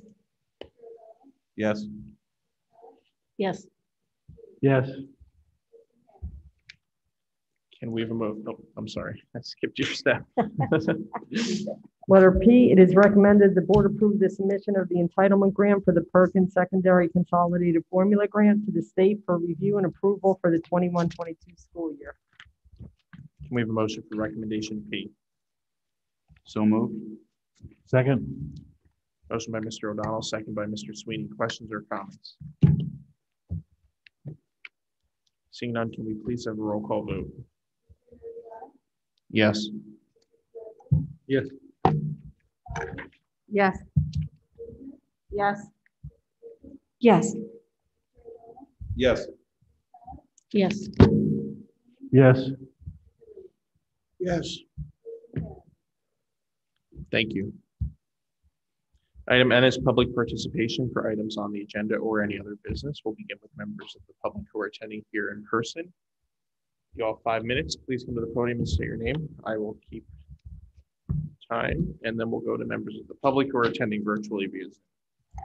Hi, I'm Vicki Smith again, VTEA president.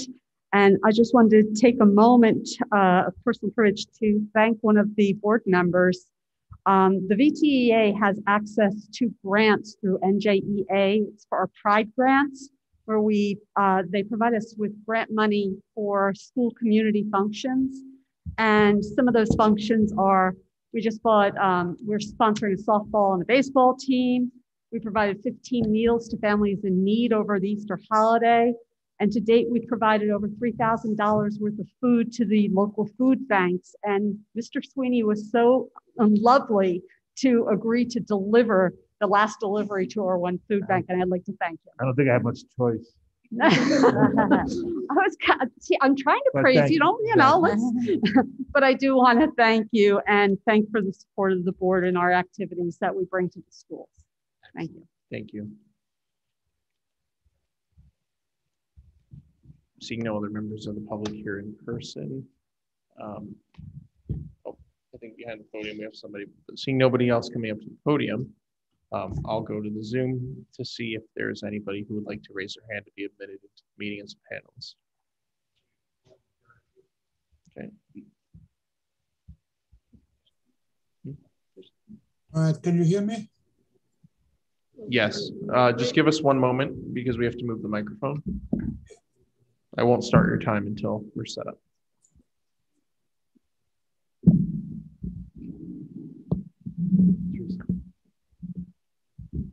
Go ahead, Mark. All right. Okay, I was on the referendum committee, and I can tell there's quite a lot of things that need replacement. I don't want to go through the whole list because I only have 5 minutes. I want to correct one big misconception that I feel is a big misconception, that if we have to replace something that's, let's say, $100,000, and we go through the referendum committee, it only costs us $60,000 because the state pays 40%. That is wrong.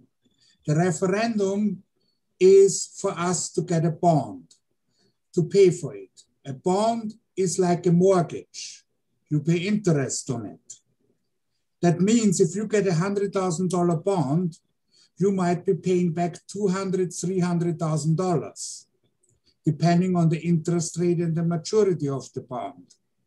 So if it is, but like, you know, for the mortgage, you pay about 3 times as much back than you borrowed.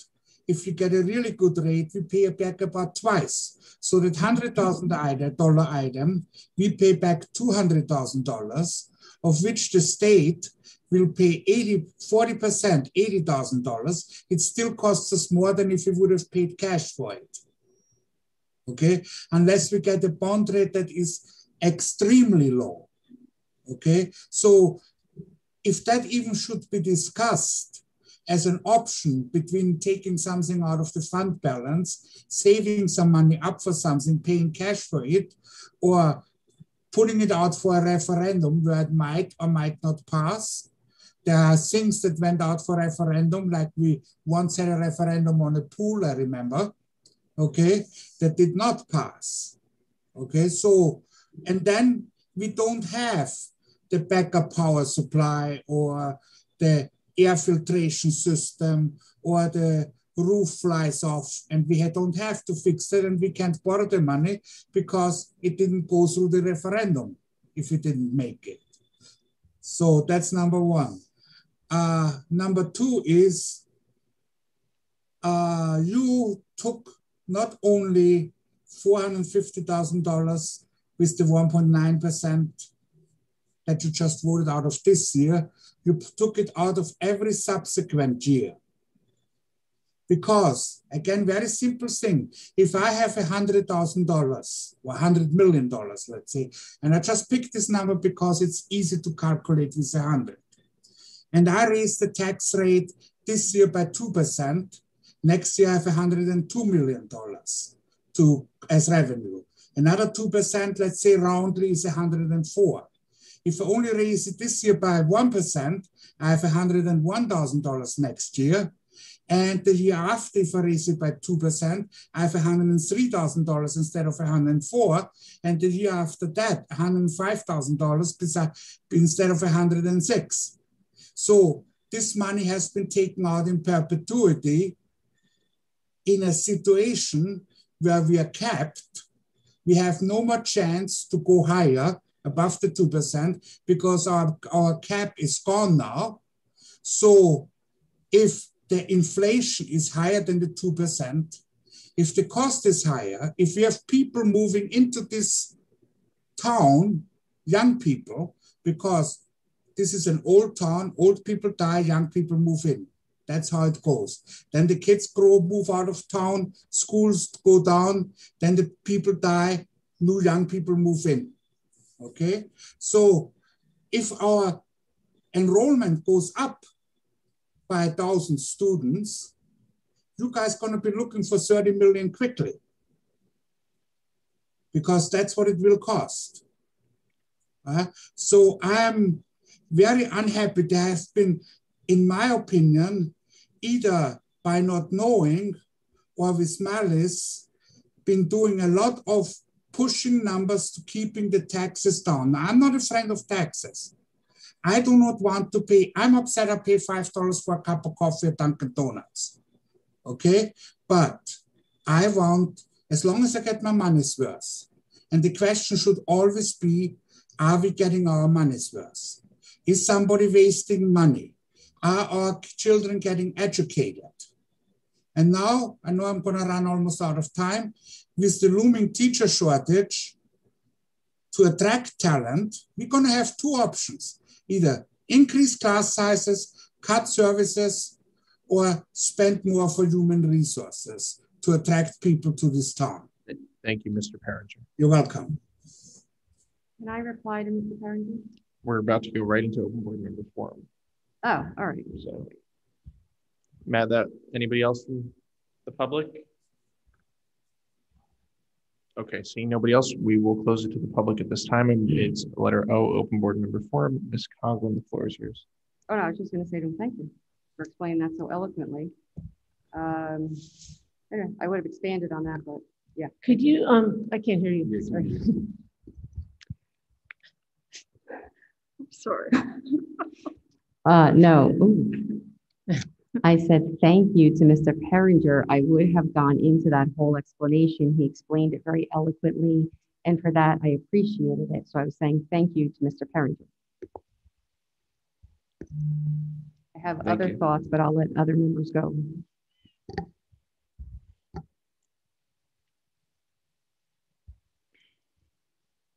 I would just like to point out, I don't know exactly when the budget was put in the paper. Can you just speak in the Sorry, but it's been there for a while.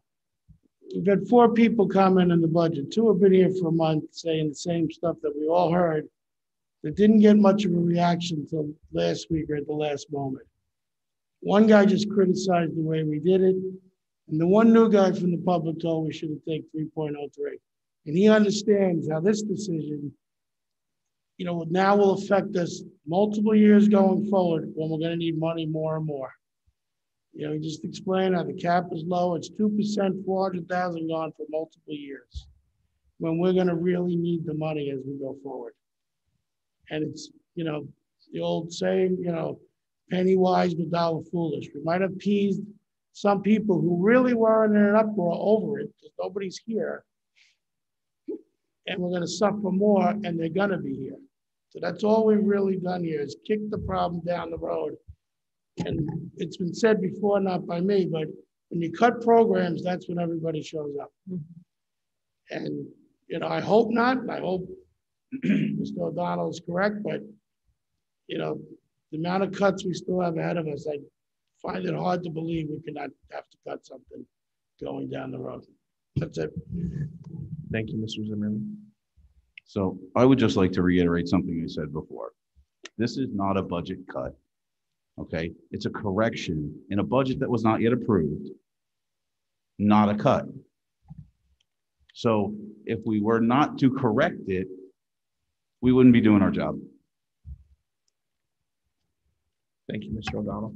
But we voted to cut the budget, right? Well, we voted to utilize the correct numbers. And reduce the budget from what we from the originally had. previously advertised. Because of And incorrect we data. reduced And it the also budget. has, But, We cut okay, let the me ask you a budget. question. If And the correct, semantically, am I correct? if the correct number was in there from the get-go, we wouldn't even be having this conversation. Because it would have been 10%, would have been 7% and 5%, and there would have been less money available than right now. I still believe that we should have gone to the highest possible number that we could, no matter where the money is, because we need to have it for year in. that's exactly right. That's exactly right. And what Ray said is exactly right. But we voted And what already. Martin said is right. We made a big mistake tonight. I understand what you're saying, but the whole budget, I think we need to go forward for the next 4 or 5 years with the most that we can. It's too late now. Right. But that was my opinion. I really, really hope we don't have 26 kindergartners in a class. Really. And I hope that, like you said, we're going to have 50 people here when we start cutting programs. I think we missed that point. I think we focused in so much on that health insurance line, but we were voting on an overall budget. Martin, I hope you prove me wrong. I swear to God, I'll eat my hat. We've now kicked this can down. We needed a starting spot to preserve our amazing programs that people move here for, programs that when they come to an open house that Kelly started so smartly, great idea. People say to us, I didn't know we had that here. This is amazing. We're not going to have that here. I'm very disappointed. I would hope that we budgeted for that stuff in other areas where it should have been. Well, on another note, I would like to just talk about the Pride Grant. The Pride Grant that Mrs. Smith talked about. Oh, I couldn't hear you. Yeah, the Pride Grant, just to put out there. The VTEA had this Pride Grant, and what they're going to do on Saturday is they're going to have all these prizes for the younger kids, and it's all because of the VTA and their Pride Grant. So they've not only done great work with getting Mr. Sweeney to do something for them, but they're giving all these prizes to the children, and we really appreciate all your hard work. So let's end it on a happy note. Carnival time, people. We're very excited, Kelly. Very excited. So are the kids. Yeah, it's gonna be really fun. So there we go. The budget is over. Well, We have a motion to adjourn. No move. Motion by Mr. Sweeney, second by Mr. O'Donnell. All in favor? Aye. Meeting's adjourned.